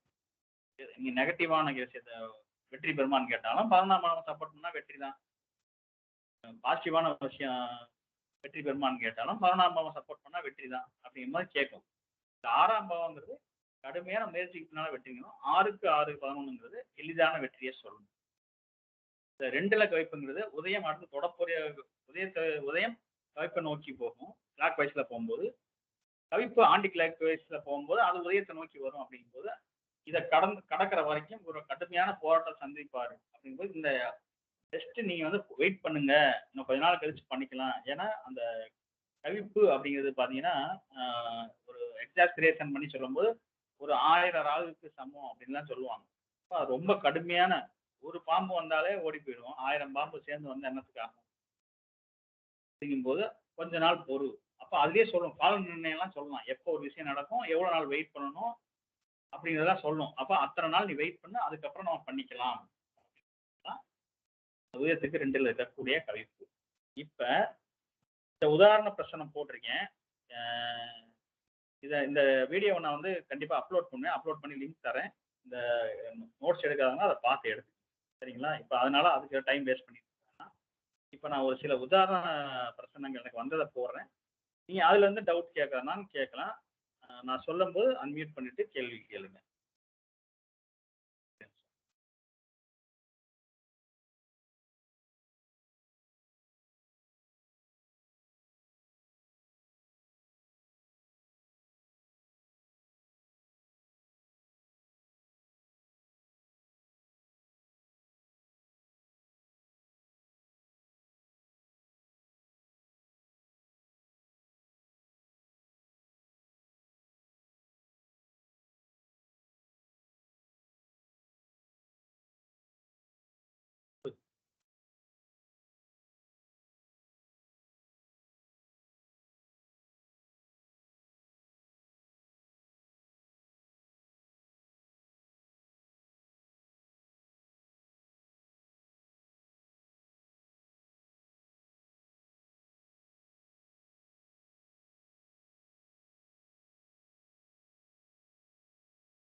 ஸ்கிரீன் தெரியுதா? ஐயா தெரியுதுங்க ஐயா. இதை வந்து நான் பிசினஸ் பண்ணலாமா அப்படின்னு சொல்லி ஒருத்தவங்க வந்து கேள்வி கேட்குறாங்க. பிசினஸ் பண்ணலாமா, பிசினஸ் பண்ணா ஜெயிச்சிருவேனா அப்படின்னு சொல்லி கேட்குறாங்க. ஒரு லேடி தான் கேட்குறாங்க. ரொம்ப கடினமான சூழ்நிலையில இருந்து பிசினஸ் பண்ணலாமா அப்படின்னு சொல்லி கேள்வி கேட்குறாங்க. உதயம் வந்து இதுல எந்த எந்த இடத்துல இருக்கு உதயம்? எந்த ராசியில இருக்கு சொல்லுங்க? மகரம். மாரம் ஐயா. ஐயா மகரத்துல இருக்கு ஐயா. ஓகே, மகரத்துல உதயம் இருக்கு. உதயத்தை நோக்கி வரக்கூடிய கிரகம் அப்படின்னு சொல்லி பார்க்கும்போது உதயம் வந்து மகரத்துல 19 டிகிரில இருக்கு. தனுசு வரைக்கும் 270 டிகிரி. இப்போ உதயம் 19 டிகிரி இருக்கும்போது 289 டிகிரில இருக்கு. இப்போ எதுக்கு இந்த டிகிரி வைஸ் சொல்றோம் அப்படின்னா, செவ்வாய் வந்து மகரத்துல இருக்கு, ஆனா உதயத்தை தாண்டிடுச்சு. 281 டிகிரில இருக்கு, உதயம் 289 டிகிரில இருக்கு. அப்ப உதயத்தை நோக்கி யார் வரா அப்படின்னு சொல்லி பார்க்கும்போது சூரியன் வராரு. அவங்களோட வருமானத்தை பத்தி கேள்வி கேட்கிறாங்க. ஒண்ணு சரிங்களா? அப்ப உதயத்தை நோக்கி வரக்கூடிய சூரியன் அவரே 8ஆம் அதிபதி, அவர் உள்கட்டத்துல 12ல இருக்கார். அப்ப தொழில் செய்ய முடியாது, தொழில் செஞ்சா கடுமையான பிரச்சனைகளை மாட்டுவீங்க. சரி, இப்ப உதயத்தை நோக்கி வரக்கூடிய சூரியன் அதோட காரகத்துவம் அப்படின்னு பார்க்கும்போது உள்கட்டத்துல 6 வந்து 5ல இருக்கு. வருமானத்தை பத்தி கேள்வி. 6 அப்படிங்கும்போது ரொம்ப கஷ்டப்படாத வேலை, ரொம்ப உடல் உழைப்பு இல்லாத வேலை சொல்லி கேட்கறாங்க. சரிங்களா? உடல் உழைப்பு இல்லாத அப்படின்னு கேள்வியா கேட்கறாங்க. அப்ப வந்து என்னவா இருக்கும் அப்படின்னு சொல்லி பார்க்கும்போது கடந்த காலத்தை எடுத்து பார்க்கணும். 6 நோக்கி வரக்கூடிய கிரகம் சந்திரன். அப்ப அவங்க வந்து ஏற்கனவே வந்து அந்த சந்திரன் அப்படிங்கிறது நீர் கிரகம். நீர் சம்பந்தமான தொழில்கள் பண்ணிருக்கலாம். கூல்ட்ரிங்க்ஸ் கடை இந்த மாதிரி ஏதாவது வச்சிருக்கலாம். கூல்ட்ரிங்க்ஸ் கடை, ஜூஸ் கடை அதை பத்தி தான் கேள்வி கேட்கறாங்க. உதயம் வந்து மகர உதயத்துல இருக்கு. மகரம் வந்து நிலராசி அப்படின்னா கூட அது நீர் ராசியாகவும் எடுத்துக்கும். நிலத்துல தகுதி அப்படிங்கிற அமைப்பை சொல்லுவோம். நீரும் நிலமும் கலந்த இடம் மகரம். நீங்க மகரத்தை வந்து நீர் ராசியா எடுத்து பலன் சொன்னாலும் வரும், நிலராசியா எடுத்து பலன் சொன்னாலும் அது காலப்புருஷ தத்துவங்களா நாங்க சொல்லி தருவோம். அது விருப்பம் இருக்குன்னா ஜாயின் பண்ணி படிக்கும் போது உங்களுக்கு தெரியும். சரி, அப்ப உதயாதிபதி பலமா இருக்காரா அப்படின்னு பார்த்தா உதயாதிபதிங்கிறக்கூடிய சனி 2லயே கழிப்பு. அப்ப நான் கேட்கிறேன், முதல்ல உங்களுக்கு பிசினஸ் பண்றதுக்கு பணம் இருக்கானா? இல்ல, எங்க வீட்டுல வந்து ரெடி பண்ணி தரேன்னு சொல்லியிருக்காங்க அப்படின்னு சொல்றாங்க. அது கிடைக்குமா அப்படின்னா அது கிடைக்கிறது கடினம் தான், அவ்வளவு சீக்கிரத்துல கிடைக்காது. ஏன்னா உதயாதிபதியே 2ஆம் அதிபதியாகி 2ல இருக்காரு, கவிப்புலையும் இருக்காரு. 2ல கவிப்பு இருந்தா நம்ம என்ன சொல்லியிருக்கோம்? கடந்த காலத்துல கடுமையான பிரச்சனைகள் வந்து அதை ஓவர் கம் பண்ணி வரணும்னு சொன்னோமா? இப்ப பார்த்தோமா? உதயத்துக்கு 2ல் கவிப்பு இருந்தா சொல்லணுமா? அப்படிங்கும்போது அது கடினமான சூழ்நிலை இருக்கு, இப்ப தொழில் பண்ண வேணாம். சரி, அப்ப பாருங்க, இப்ப நம்ம என்ன சொன்னோம்? உச்சியால் சிந்தனை கேள்வியே கேட்கல அப்படிங்கும்போது உதயத்துக்கு 10ஆம் இடத்தை பார்க்கும்போது உதயத்துல 10ல யார் இருக்கா? கீழ்கட்டத்துல புதன் இருக்கு, வெளிக்கட்டத்துல புதன் இருக்காரு. அந்த 10ஆம் அதிபதி சுக்கிரன் எங்க இருக்காருன்னா 9ல இருக்காரு. 2 பேரும் பரிவர்த்தனையா இருக்காரு. அப்ப 10 9 10 தொழில் 9ன்றது ஒரு பாவம், அதோட வந்து அடுத்த பாவத்தை கெடுக்கும் அப்படிங்கும்போது 9ஆம் பாவம் 10ஆம் பாவத்தை கெடுக்கும். அப்படிங்கும்போது தொழில் பண்ணா தோல்வியோ, அதாவது 10 9 தொடர் பெறும்போது தர்ம கர்மாதி யோகம் படிக்கலாம். தொழில வந்து அவங்க தோல்வி அடைஞ்சிருவாங்க. தர்ம கர்மாதி யோகம் இருக்கு. தொழில வந்து அவ்வளவு சீக்கிரத்துல வெற்றி பெற முடியாது. ஏன்னா அவங்க வந்து எடுப்பார் கை பிள்ளைன்னு சொல்ற மாதிரி ரொம்ப எல்லாத்துக்கும் நல்லவன் அப்படின்னு அமைப்புல போய் ஏமாந்துருவாங்க.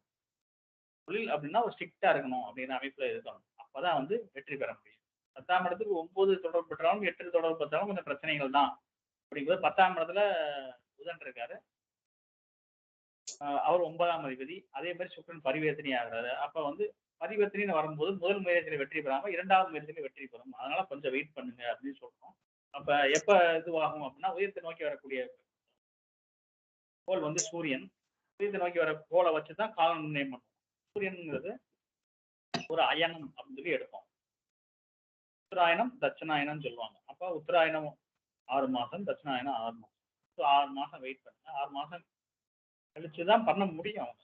இப்ப பண்ண முடியாது. பண்ணாலும் 6 மாசத்துக்கு கழிச்சுதான் அவங்களுக்கு அது நல்லா போகும். அது வரைக்கும் பெரிய பிரச்சனைகளை சந்திப்பாங்க அப்படின்னு சொல்லி அமைப்பு. இந்த பிரச்சனத்துல யாருக்காவது டவுட் இருக்கா? அடுத்த பிரச்சனை பார்க்கலாமா?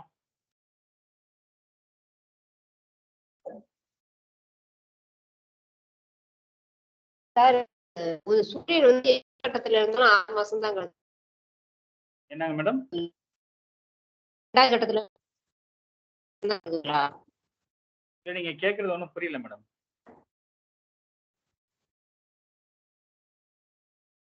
சார் சூரியன் உதயத்தை நோக்கி சூரியன் சொல்றீங்களா சார்? உதயத்தை நோக்கி சூரியன் வராது. ஆமா. அது இந்த கால நிர்ணயம் நீங்க 6 மாசம் சொல்றீங்களா? இல்ல இந்த கால நிர்ணயங்கிறது ஒவ்வொரு கிரகத்துக்கும் ஒரு பிக்சட் அளவு இருக்குமா. சூரியன் அப்படின்னா 6 மாசம், அது மாச கிரகங்கும் போது 6 மாசம் அப்படின்னு சொல்லி சொல்லுவோம். 6 மாசம் தான் எடுத்துக்கணுமா அப்படின்னா அதுக்கு வேற கணக்கெல்லாம் இருக்கு. நம்ம கிளாஸ் படிக்கும்போது தெரிஞ்சுக்குவோம். மாச கிரகம் அப்படிங்கும்போது ஜாமச்சந்திரன் உதயத்தை தொடும் காலம் சொல்லி நம்ம எடுப்போம். ஜாமச்சந்திரன் உதயத்தை தொடும் காலம் அப்படின்னா ஜாமச்சந்திரன் வந்து அங்க 56 டிகிரில இருக்காரு. அப்ப ரிஷபத்துல இருக்காரு இல்லையா? அப்ப ரிஷபத்துல இருந்து உதயத்தை தொடும்போது சந்திரன் ஆன்டி கிளாக் வைஸ்ல வரும். அப்ப இன்னும் 5 மாசம் 5 கட்டம் போகணும். சந்திரனுக்கு வந்து கதிர்கள் 21. அப்ப ஒரு கட்டத்துக்கு 21 போட்டீங்கன்னா 5 கட்டம். அப்ப எவ்வளவு வரும்? 1000 10 100. அப்ப முதல் சூரியன் வந்து மாச கிரகம். அப்ப கிட்டத்தட்ட 6 மாசம் கரெக்டா வந்துடும். Okay sir, okay. இது வந்து காலநிலை ஃபிக்ஸ் பண்ணும்போது தெரியும். ஒவ்வொரு கிரகத்துக்கும் ஒவ்வொரு அளவு இருக்கு. அந்த அளவுக்கு அந்த மாதிரி தான் நம்ம எடுக்க முடியும். இல்லாட்டி இதுல இன்னும் 2 வகை இருக்கு. பத்தி தான் சொல்லணும் அப்படி இல்லை. இப்ப தொழில் பத்தி கேட்கறாங்க. இப்ப 10ஆம் அதிபதி உதயத்தை தொடும் காலம் அப்படின்னு சொல்லலாம். உள்கட்டத்துல உதயம் இருக்காரு. உதயம் வந்து 19 டிகிரி இருக்கு. அப்ப இங்க 10ஆம் அதிபதி யாரு? சுக்கிரன். இந்த சுக்கிரன் வந்து இப்ப 16 டிகிரில இந்த கட்டத்துல இருக்கான். அப்ப உதயத்தை வந்து 19 டிகிரில எப்ப தொடுறாதோ அப்ப அவங்க பிசினஸ் ஸ்டார்ட் ஆயிரும் அப்படின்னு சொல்லலாம். அது ஃபேவரா இருந்தா ஆகும். ஆனா இப்ப 10ஆம் தேதி பாதகத்துலதான் இருக்காரு. உதயத்துக்கு இந்த சர உதயத்துக்கு பாதக ஸ்தானம் 11ஆம் இடம் இருக்கும்போது இப்ப இந்த பிரச்சனையுமே உங்களுக்கு ஃபெயிலியர் தான். இப்போதைக்கு பண்ணாதீங்க அப்படிங்கிறது அமைப்பு. பண்ணணும்னு நினைச்சா விட பணம் கிடைக்காது. இப்போதைக்கு டைம் ஆகும். அடுத்த பிரச்சனை பார்க்கலாமா?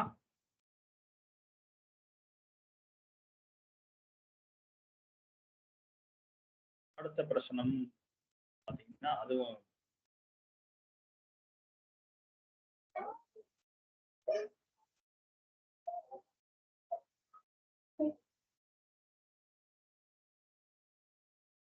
இது வந்து பாத்தீங்கன்னா ஒரு 16/12/2020 சாரி 6/12/2020 வந்து பாத்தீங்கன்னா இது கேட்டு வந்தாங்க. பையன் வந்து காணாம போயிட்டான். பையன் கிடைப்பானா அப்படின்னு சொல்லி கேட்டு வராங்க. அது காணாம போனதுக்கான விதிகள்லாம் பெரிய விதிகள். இதை உடனே சொல்ல முடியாது. இப்ப பாத்தீங்கன்னா உதயத்துல கவிப்பு இருக்கு. அப்ப பிரச்சனை முடிஞ்சிச்சு அப்படின்னு சொல்லிடுவோம் பொதுவா. ஆனா கவிப்பு வந்து ஆன்டி கிளாக் வைஸ்ல போகும்போது உதயம் 25 டிகிரில இருக்கு. கவிப்பு வந்து உதயத்தை கடந்து வந்துருச்சு. அப்ப பிரச்சனை சரியாக போகுதுன்னு சொல்லுது. ஆனா பிரச்சனைகளா தான் இருக்கு அப்படின்னு சொல்லுது. இதுல காணாம போன பிரச்சனத்துல உதயத்துல சனி இருந்தாலோ உதயத்தை சனி பார்த்தாலோ அவர்களை அவ்வளவு சீக்கிரத்தை தேடி கண்டுபிடிக்க முடியாது. இதுல உள்பட்ட சனி உதயத்தை பார்த்துட்டா ஆல்ரெடி தேடி முடிச்சிருப்பாங்க. சும்மா ஒரு பேச்சுக்கு ஒரு பிரச்சனை கேட்பாங்க.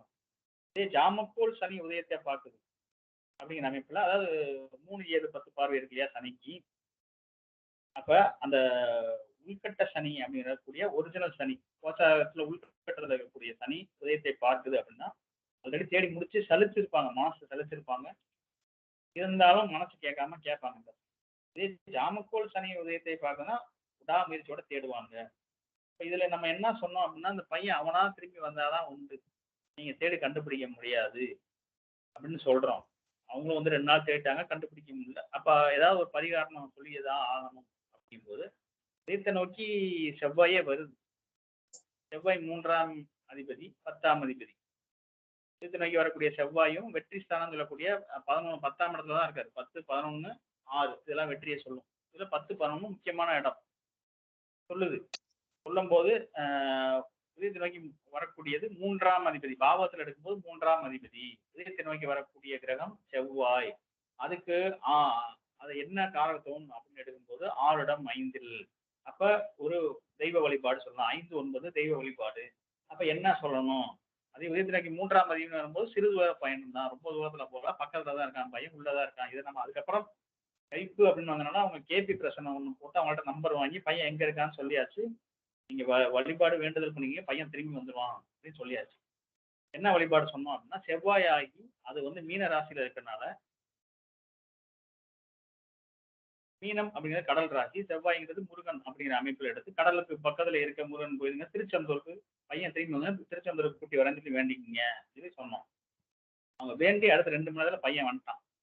அடுத்த நாள் திருச்செந்தூர் கூட்டி போயிட்டான். காட் கிரேஸ் அவங்க போயிட்டு வந்து அதுக்கப்புறம் 15 நாள் 20 நாள் கழிச்சு தான் திருச்செந்தூர்ல வெள்ளம்லாம் வந்துச்சு இல்லையா? இப்ப ரீசெண்டா வந்துச்சு இல்லையா? இதெல்லாம் போயிட்டு வந்துட்டாங்க. உடனே போயிட்டு வந்தாங்க. பையன் நைட்டே நம்ம சொல்றோம் வேண்டுதல் வச்சுக்கிறாங்க, நைட்டே வரான். உடனே அடுத்த நாளே கூட்டிட்டு போயிட்டாங்க.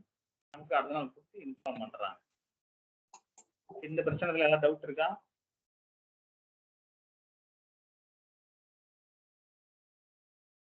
ஐயா சனி பார்க்குதுன்னு சொன்னீங்கல்ல ஐயா, அது உதயத்துல தானே இருக்கு சனி?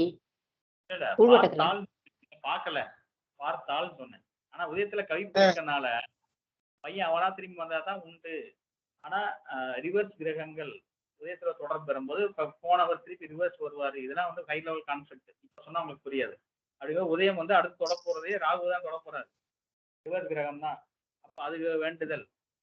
எப்பயுமே யாராவது ஒருத்தவங்க தொலைஞ்சு போயிட்டாங்கன்னா அவங்க பேர்ல போயிட்டு ராகு கேதுகளுக்கு ஒரு அர்ச்சனை பண்ணீங்க அப்படின்னா ராகு கேதுக எதையுமே தலைகீழா பண்ணும் அப்படிங்கும்போது திருப்பி போனவே திருப்பி வருவதற்கு வாய்ப்பு இருக்கு. ஒரு முயற்சி பண்ணி பார்க்கலாம் அப்படிங்கிற அமைப்பு.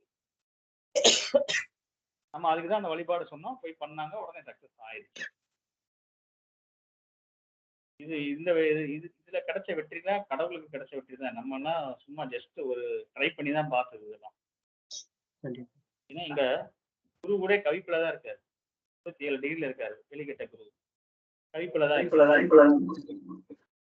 உள்கட்ட குருவும் வக்ரமா தான் இருக்காரு. 2 பாதமும் கதிபதி. உதயாதிபதியும் கவிப்புல. அதே மாதிரி உதயாதிபதினு சொல்லக்கூடிய சனி கூட வெளிக்கட்டதுல 8ல தான் இருக்காரு. 8ங்கிறத தொலைஞ்சு போறது. 8 12 தொலைஞ்சு போறது. வீட்டை விட்டு ஓடி போயிடுறது.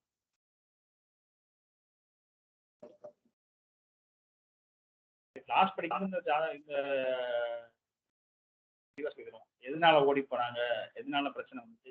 இது நம்ம கேட்டது என்ன கேட்டோம்னா, வீட்டுல படிப்பு சம்பந்தமா ஏதாவது பிரச்சனை வந்து அம்மா சத்தம் போட்டாங்கன்னா முதல்ல இல்லவே இல்லைன்ட்டாங்க. அப்ப நம்ம 2 மூணு கேட்டப்ப ஆமான்னு சொல்றாங்க. பையன் வந்து ஏதோ படிப்பு சம்பந்தமா வீட்டுல பிரச்சனையாகி, அதாவது ஸ்கூல் ரேங்க் கார்டில் அவரே சைன் போட்டு இந்த மாதிரி ஏதாவது ஒன்று சொன்னாங்க சொல்லி அதை ஏன் சொல்லி கேட்டதுக்கு பையன் போயிட்டு வீட்டை விட்டு போயிட்டான். 7வது 8வது படிக்கிற பையன் தான். வீட்டுக்கு ஒரே பையன். அவங்களோட மனநிலை எந்த அளவுக்கு இருந்தாலும் உடனே போய் செய்யறாங்க. அது நம்ம சொன்ன பரிகாரமே பையன் வந்ததுக்கு வேண்டிக்கிங்க, பையன் வந்ததுக்கு அப்புறம் கூட்டிட்டு போங்க தான் சொல்றோம். ஏன்னா சக்சஸ் ரேட்டிங்கிறது ரொம்ப ரொம்ப கம்மி. நம்மளோட ஒரு ஜோதிடர் வந்து ஒரு பிரச்சனை காத்தா ஒருத்தவங்களுக்கு ஒரு விஷயம் சொல்லும்போது நம்ம குலதெய்வத்தையும் நம்ம இஷ்ட தெய்வத்தையும் வேண்டிட்டு அவங்களுக்கு சொல்லணும், பார்த்து பண்ணுப்பா அப்படின்னு. ஏன்னா அவங்களோட மனநிலை ரொம்ப மோசமான நிலைமையில தான் இருக்கும். ஒரு வேண்டுதல் கூட பண்ண முடியாத நேரம். அடுத்த பிரச்சனை பார்த்துடலாமா?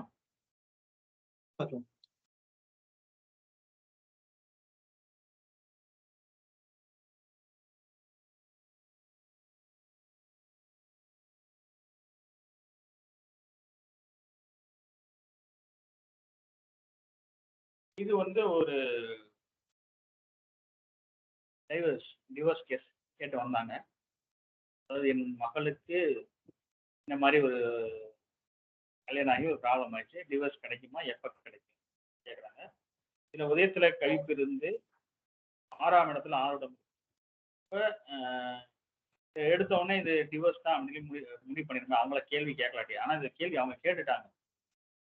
இது என்ன கேள்வியா இருக்கும் அப்படின்னு பார்க்கும்போது, உதயத்தை நோக்கி மறுக்கோள் புதன். அப்ப 8ஆம் அதிபதி ஒரு ஏதோ பிரச்சனையை சம்பந்தமா கேட்க போறாங்க. ஏன்னா உதயம் வந்து 24 டிகிரில இருக்கு, புதன் 253 டிகிரி.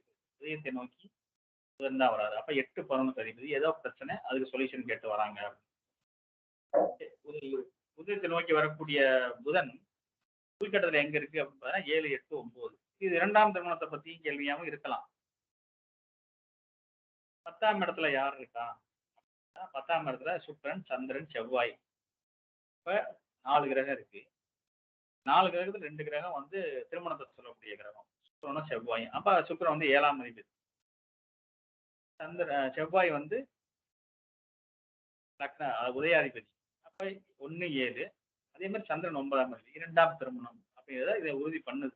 அவங்க கேள்வி கேட்கலாட்டியே அவங்க கேள்வி கேட்டாங்க. அப்ப கிடைக்குமா அப்படின்னா உதயத்துக்கு கழிப்பு உதயத்திலே கழிப்பு வந்து 6 அப்ப 6ங்கிறது வெற்றி தான். ஆனா கடுமையான போராட்டத்துக்கு பின் வெற்றி கிடைக்கும் அப்படின்னு சொல்லி இதுக்கப்புறம் அவங்க நிறைய பரிகாரங்கள்லாம் சொல்லி அதெல்லாம் வழிபாடு பண்ணிட்டு வந்து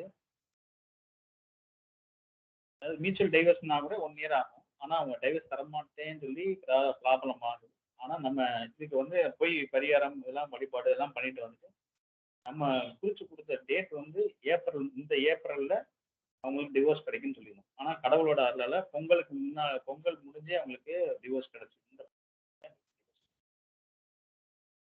கடவுளுக்கு அவங்களோட வழிபாடு அவங்களோட ஆத்மார்த்தமான வழிபாடு அவ்வளவு சீக்கிரத்துல கிடைக்காது.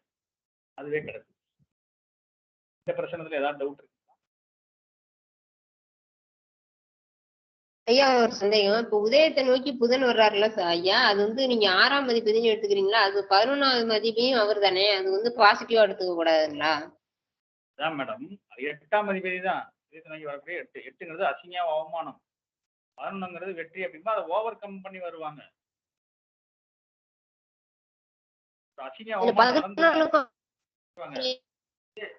இதே வந்து ஒரு வெற்றி கிடைச்சிருச்சு, வெற்றியை பத்தி பேசுறாங்க, பின்னாலே அவமானமும் வரப்போகுதுன்னு சொல்லணும். 2 பாவமும் வேலை செய்யும்ல.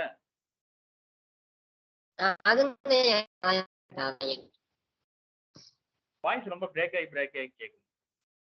கேட்டது கரெக்டா பதில் சொல்லிட்டேன்னா? சொல்லிட்டீங்க ஐயா. சார் இந்த ஏப்ரல் மாசம்ன்றது எப்ப சார் எடுத்தது? எப்படி சார் எடுத்தீங்க? புரியலங்க சார். என்னங்க சார்? ஏப்ரல் மாசம்னு சொன்னீங்கல்ல சார், அது எப்படி சார்? சார் நான் அது இதுல இருந்தே சொல்லல சார். அதான் சொன்னேன்ல, இதுக்கப்புறம் அவங்க வழிபாடுகள்லாம் பண்ணிட்டு வந்தாங்க. அதுக்கப்புறம் அடுத்து நம்ம பார்த்த பிரச்சனைகள் அது வந்து ராமகோல பிரச்சனம் பிளஸ் கேபி பிரச்சனம் பார்த்து அவங்களுக்கு டேட் சொன்னோம். கேபியில் வந்து ஆளுங்கிரகங்கள் வச்சு சொல்லுவாங்க. அதை வச்சு டேட் வந்து எக்ஸாக்டா சொல்லலாம். ஆனா அவங்களோட வழிபாடுங்கும் போது அதுக்கு முன்னாலே கிடைச்சிருச்சு. அது கிடைக்காமலாம் போல கிடைச்சிருச்சு. அதுக்கு முன்னாலே கிடைச்சிருச்சு. அது அவங்களுக்கே ரொம்ப ஆச்சரியமான விஷயமா இருக்கு. நம்ம சொன்ன வழிபாடுகள்லாம் ஒன்று விட மிஸ் பண்ணாம கரெக்டா பண்ணாங்க. அதனால கொஞ்சம் சீக்கிரமா கிடைச்சிச்சு.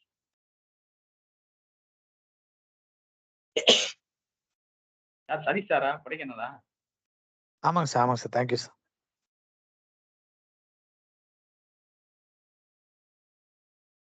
இந்த பிரச்சனை பார்க்கலாமா? அதுக்கப்புறம் ஓவரா நீங்க ஏதாவது டவுட் இருந்தா கேளுங்க. அது பிரச்சனை.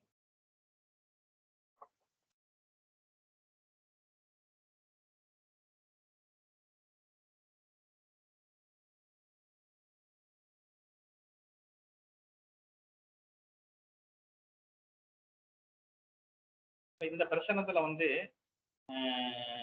கணவன் மனைவி எல்லாம் பிரிஞ்சிருக்கோம், நாங்க சேர்ந்துருவோமா அப்படின்னு சொல்லி ஒரு கேள்வி கேட்டாங்க. இப்ப நம்ம கொடுத்த விதிகள் சும்மா சாதாரண சிம்பிள் விதிகள் நம்ம சொல்லி கொடுத்தோம். அதை வச்சு இது முடிவு சொல்லிடலாம். யாராவது ட்ரை பண்ணி பார்க்க முடியுமா? புதுசா வந்திருக்கோம்.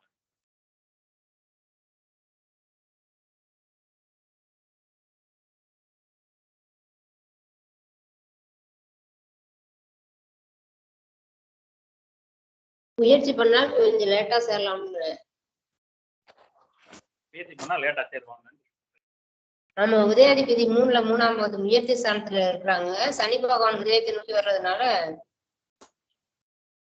உதயத்தை தாண்டிட்டாரோ. இது வந்து மனைவி கேக்குறாங்க, கணவன் என் கூட வந்து சேர்ந்துருவாரா, நாங்க சேர்ந்துருவோமா கேட்கறாங்க. இதுல 2-3 விஷயங்கள் இருக்கு. உதயத்துல கழிப்பு இருந்து 6 7ல இருக்கான், அதுல மிகப்பெரிய பிரச்சனை இருக்கான். உதயத்துல கழிப்பு இருந்து 6 எங்க இருக்கும், அங்க ரொம்ப கடுமையான பிரச்சனை இருக்கு. அதே மாதிரி ஆண் பெண் சம்பந்தமான பிரச்சனை பார்க்கும்போது கேள்வி பெண்ணே கேட்டிருந்தாலும் உதயத்தை ஆணாகவும் 6 இடத்தை பெண்ணாகவும் வச்சு பதில் சொல்லும்.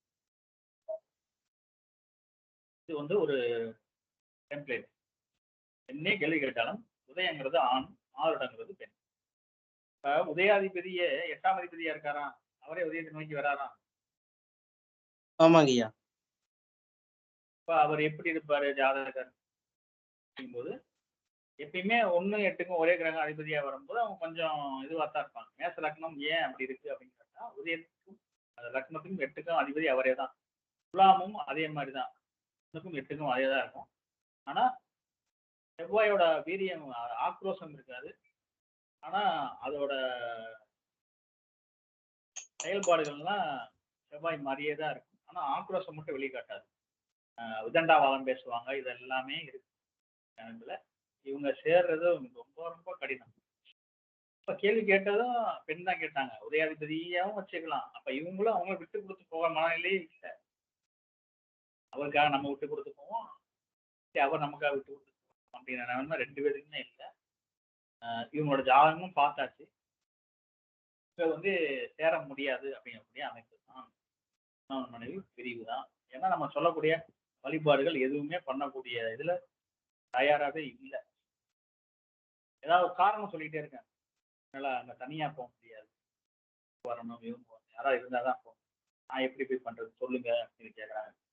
சும்மா ஆள் அனுப்ப முடியுமா? அவங்களுக்கு வேணா அவங்க தான் போகணும். அவங்க வழிதான் காட்டிக்க முடியும். கடுமையான வழிபாடுகள் பண்ண சேர முடியும். அது கூட உதயத்துல கைப்பு இருக்கிறதுனால ரொம்ப ரொம்ப கடினம். உதயத்தை நோக்கி 8ஆம் அதிபதி வர்றாரு அப்படின்னா கடுமையான அசிங்கம் அவமானத்தை சந்திக்க போறாங்க இதை சொல்லுது. இந்த உதயத்துக்கு பாதகாதிபதி யார் அப்படின்னு சொல்லி பார்க்கும்போது உதயத்துக்கு பாதகாதிபதி இந்த உதயத்துக்கு பாதகாதிபதி யாரு?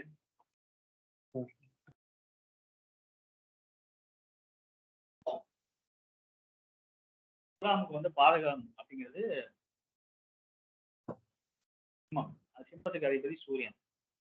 சூரியனுங்கிறது ரெண்டு சூரியனும் போய் 9ல உட்காந்துருக்காங்க. அப்படிங்கும்போது 9ங்கிறது ஒரு சமூக அந்தஸ்து, சமூக மரியாதை, சமூக கௌரவம் அதெல்லாம் பாதிக்க போகுது. பேரு பிரச்சனையாக போகிறது அப்படிங்கிறது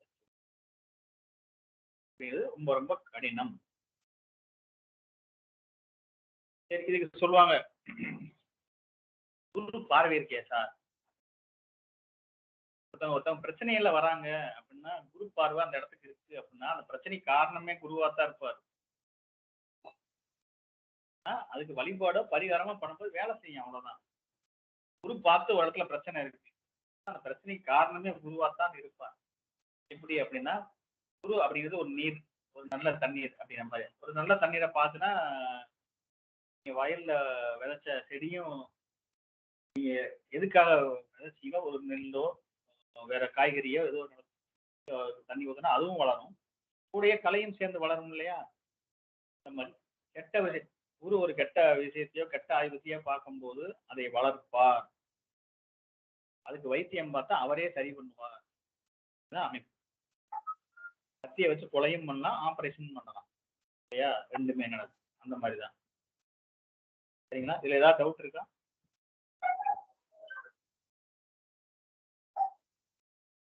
ஒரு கிளாஸ்ல புதுசா பெருசா ஒன்றும் இது பண்ணிட முடியாது. நம்ம பொண்ணா என்னன்னு தெரிஞ்சுக்கங்க அப்படிங்கிறது இன்ட்ரடக்ஷன் கிளாஸ் தான் இது. உங்களுக்கு வந்து நம்மகிட்ட கிளாஸ் சேர்ந்து படிச்சீங்கன்னா இன்னும் ரொம்ப பெரிய லெவல்ல எக்ஸ்பிளனேஷன் கிடைக்கும், நிறைய விதிகள் உங்களுக்கு கிடைக்கும். சரி, அடுத்து நம்ம அடுத்த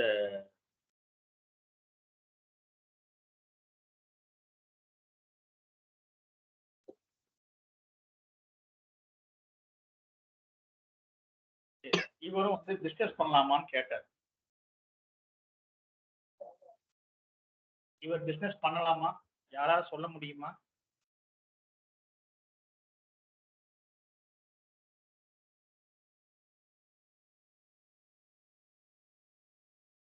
இவர்கிட்ட பிஸ்னஸ் பண்ண பணம் இருக்குமா? பண்ணலாமா? பணம் இல்ல சார், நீசத்துல இருக்காரு. என்ன மேடம்? குரு நீசமா இருக்காரு, பணம் இல்ல சார். 6ல வந்து விரயஸ்தானத்துல இருக்கு. நீங்க சொல்றது கரெக்ட் தான். இப்ப பணம் இருக்காது, ஆனா பெரிய பணம் அவருக்கு கிடைக்கும். ஏன் அப்படின்னா வெளிக்கட்டத்துல இருக்க கிரகம் டெம்பரவரி, உள்கட்டத்துல இருக்க கிரகம் தான் பர்மனன்ட். ஏன்னா வெளிக்கட்ட கிரகங்கிறது ஆக்சுவலா இல்ல, நம்ம அது பிரச்சனைக்காக போட்டிருக்கோம். நம்ம போட்டிருக்க கிரகத்துல ஆக்சுவலா குருங்கிறது அங்க கிடையாது. அடுத்த 1.5 மணி அவர் அந்த இடத்துல நகர்ந்துருவாரு. குருங்கிறது ஒரு கட்டத்தை நகர்றதுக்கு 1 வருஷம் ஆகும். இப்போ உள்கட்ட கிரகம் உள்கட்டத்துல 2ஆம் அதிபதி பலமா இருக்காரு அப்படின்னா வெளிக்கட்டத்துல நீசமா இருந்து உள்கட்டத்துல பலமா இருக்கு, ஆட்சியா இருக்கு. முதல்ல பிரச்சனை, அப்புறம் சரியாயிடும். வெளிக்கட்டத்துல பலமா இருந்து உள்கட்டத்துல வீக்கா இருக்கு, ஆரம்பத்துல ஆகா ஓகம் பின்னால பிரச்சனை வந்துடும். இதுதான் உள்கட்டத்துல பலத்துக்கும் வெளிக்கட்டத்துல இருக்க பலவீனத்துக்கும் உள்ள வித்தியாசம், பணம் பலவீனத்துக்கு உள்ள வித்தியாசம். புரியுதுங்களா மேடம்? புரியுதுங்க சார், நன்றி சார். அதுவும் வந்து உதயம் அடுத்து தொட போறதே சுக்கிரனை தான் தொடப்பாரு. அப்ப ஒரு சின்ன லெவல் காசு கிடைக்கும். சுக்கிரனுங்கிறது ஒரு லட்சக்கணக்கான பணம். அவருக்கு தேவைக்கு உண்டான பணம் எல்லாம் சுக்கிரன் சொல்லுவார். ரொட்டேஷன் மணிங்கிறது சந்திரன். சந்திரனும் பணத்துக்கு காரக கிரகம் தான். யார் யார் பணத்துக்கு காரக கிரகம்? பெரும்பணம், உங்களுக்கு தேவைக்கு அதிகமான பணம், சேர்த்து வைக்கக்கூடிய பணம் எல்லாமே குரு. தேவை போக மிச்சம் இருக்க பணம், சேர்த்து வைக்கக்கூடிய பணம் எல்லாம் குரு. தேவைக்கான பணம் அப்படிங்கிறது சுக்கிரன். நீங்க டெய்லி யூஸ் பண்ணக்கூடிய பணம் எதுவாக வேணாலும் இருக்கலாம், தேவைக்கான பணம். சந்திரன் அப்படிங்கிற ரொட்டேஷன் மணி, ஒரு பணத்தை வச்சு பணம் நம்ம ரொட்டேஷன் பண்ணிக்கிட்டே இருக்கும். இன்னைக்கு வரும், நாளைக்கு போவோம், போயிட்டு போயிட்டு வர்றது எல்லாமே சந்திரன். ஏன்னா காலபுருஷன் 2ஆம் இடத்துல உச்சமாகக்கூடிய கிரகம் சந்திரன். சரிங்களா? அதே போல 2ஆம் அதிபதியும் பணத்தை சொல்லக்கூடிய கிரகம். அப்போ உதயத்துக்கு 2ஆம் அதிபதி 2லயே இருக்காரு. உதயத்தை நோக்கி யார் வருவார்? 10ஆம் அதிபதி செவ்வாயே வருவார். கண்டிப்பா ஒரு பிசினஸ் பண்ணுவார். 6ல கழிப்பு இருக்கு அப்படிங்கும்போது கடன் வாங்கி பண்ணா கேர்ஃபுல்லா பண்ணு அப்படின்னு சொல்லணும். கடன் இருக்கு இல்லையா? அதே மாதிரி உதயத்தை நோக்கி வரக்கூடிய செவ்வாய் அதோட காரத்துவம் 6 இடத்துல 12 இருக்கு. 6 இடம் வந்து உதயத்துக்கு 12 இருக்கு. அப்ப செவ்வாயோட காரத்துவம் என்ன சொல்லலாம்? ஒரு வீடு, இடம், நிலம் இதெல்லாம் அடகு வச்சோ வித்தோ முதல்ல போட்டு பிசினஸ் ஆரம்பிக்க போறியா அப்படிங்கிற மாதிரி கேட்கலாம். ஏன்னா உதயத்திற்கு நோக்கி வரக்கூடிய கிரகம் உள்கட்டத்துல எங்க இருக்குன்னு பார்க்கணும். அதுவும் 4ஆம் இடத்துல இருக்கா? செவ்வாயோட 4ஆம் பாவக்காரத்துவங்கிறது வீடு, இடம், அப்புறம் வேற என்ன, வாகனம், இதெல்லாமே வரும். அப்ப ஏதோ ஒண்ணு அடகு வச்சோ வித்தோ அதை முதலா திரட்டி பிசினஸ் பண்ண போறாங்க அப்படிங்கிறது அமைப்பு. உதயத்துக்கு 6 இடம் 12ஆ இருக்கும்போது நம்ம ஏற்கனவே சொன்ன மாதிரி 6 இடத்துக்கு உதயம் 2 கடந்த காலத்துல நல்லாவே இருந்திருக்காரு. உதயத்துக்கு 6 இடம் 12ஆ இருக்கும்போது ஒரு சர்க்கிளை சந்திச்சு தான் மேல வருவார். ஆனா வந்துடலாம். ஏன்னா உதயாதிபதி பலமா இருக்காரு. உள்கட்டத்துல உதயாதிபதி உதயத்திலேயே இருக்கிறார். வெளிக்கட்டத்துல எங்க இருக்கார் அப்படின்னு பார்க்கும்போது வெளிக்கட்டத்துல 8ஆம் இடத்துல இருக்காரு. அப்ப ஆரம்பத்துல கஷ்டப்படுவாங்க 8ஆம் இடத்துல இருக்கு. ஆனா சனி வந்து எந்த டிவிஷனல் சார்ட்டா இருந்தாலும் சரி, டிவிஷனல் ராசி கட்டம்ங்கிறதும் டிவிஷனல் சார்ட் தான். அப்ப எந்த கட்டத்துல எந்த இதுலயும் சனி 8ல் இருக்கலாம், தவறில்லை அப்படிங்கிற அமைப்புல உதயாதிபதி இப்ப உதயாதிபதியே சனியாயே அவர் 8ல இருக்கனால அவரே தொழில்காரகன். தொழில் தொடங்குறதுல யார் சொன்னாலும் கேட்க முடியாது, கண்டிப்பா தொழில் ஆரம்பிப்பார், சக்சஸும் ஆவார். ஆனா கொஞ்சம் லேட் ஆகும். உதயத்துக்கு 7ஆம் அதிபதியான சூரியன் கட்டத்துல 3ஆம் இடத்துல உச்சமா இருக்கார். அப்படிங்கும்போது 7 அப்படிங்கிறது உங்களோட வாடிக்கையாளர்கள், உங்கள் சமூகத்துல உங்களுக்கு கிடைக்கக்கூடிய அந்தஸ்து, ஒரு சப்போர்ட் எல்லாமே 7ஆம் அதிபதி சொல்றார். அவரும் உள்கட்டத்திலையும் உதயத்திலேயே இருக்கார். இதுல வந்து 3ல உச்சமா இருக்கார். அப்ப சமூக அந்தஸ்து, ஆதரவு எல்லாமே கிடைச்சி பெரிய லெவல்ல அவர் சக்சஸ் ஆவார். ஆனா கடுமையான முயற்சி எடுக்கணும். ஓகேங்களா? இதோட இது ஸ்டாப் பண்ணிக்கலாம். உங்களுக்கு பொதுவா ஏதாவது டவுட் இருந்தா கேளுங்க. வேற யாருக்காவது ஏதாவது டவுட் இருக்குங்களா?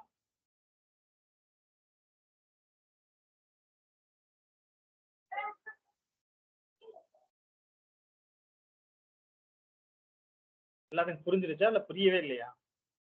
ஐயா புரியுதுங்க ஐயா, கொஞ்சம் கொஞ்சமா புரியுதுங்க. கொஞ்சம் கொஞ்சமா புரியும். அதை வீடியோ ஷேர் பண்றேன். பாதி டவுட் இருந்தா அந்த குரூப்ல கூட கேளுங்க. ஒரு கிளாஸ்லாம் பத்தாது, இதுக்கு நிறைய விஷயங்கள் ஸ்டெப் பை ஸ்டெப்பா போகணும். சும்மா ஒரு இன்ட்ரோடக்ஷன் அப்படிங்கிற மாதிரி தான். நிறைய பேர் நம்மள்ட்ட வந்து என்ன பண்ணுவாங்க, ஜாமகோல் கிளாஸ் போடும்போது கூப்பிட்டு கேட்டுக்கிட்டே இருப்பாங்க. ரொம்ப ஒவ்வொரு கிளாஸ் போடும்போது கூப்பிட்டு கேட்பாங்க எப்படி இருக்கும் என்ன ஏதுன்ட்டு. நம்ம அவங்களுக்கு எக்ஸ்பிளைன் பண்ணுவோம். அதுக்கு தான் ஒரு கிளாஸ் ஆகி போடலாம். போட்டு வீடியோ வந்துன்னா அடுத்து நம்ம ஏதாவது டவுட் கேட்டால் அந்த வீடியோவை அனுப்பிச்சு விட்டு நீங்க இதை பாத்துக்கன்னு. அதுவும் இல்லாம இந்த சாட்ல வந்து பாம்பை தானே ஐயா கவிச்சிருக்கு.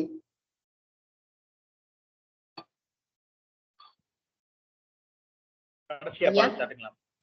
கடைசியா பார்த்து ஸ்கிரீன்லயே இருக்குது. கவிப்பு வந்து பாம்பு தானே கவிச்சிருக்கு. கவிப்பு வந்து சந்திரனை கவிச்சிருக்கு. சந்திரனை கவிச்சிருக்கீங்க. சந்திரன் 111 டிகிரில இருக்காரு இல்லையா? பாம்பு வந்து 66 டிகிரில தான் இருக்காரு. பாம்பு வந்து மிதுனத்துல தான் இருக்கு. Okay sorry okay.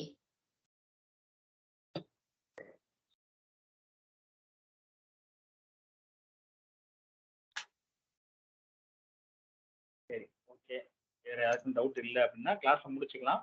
ஏதாவது டவுட் இருக்குன்னா குரூப்ல போடுங்க. முடிச்சிடலாமா?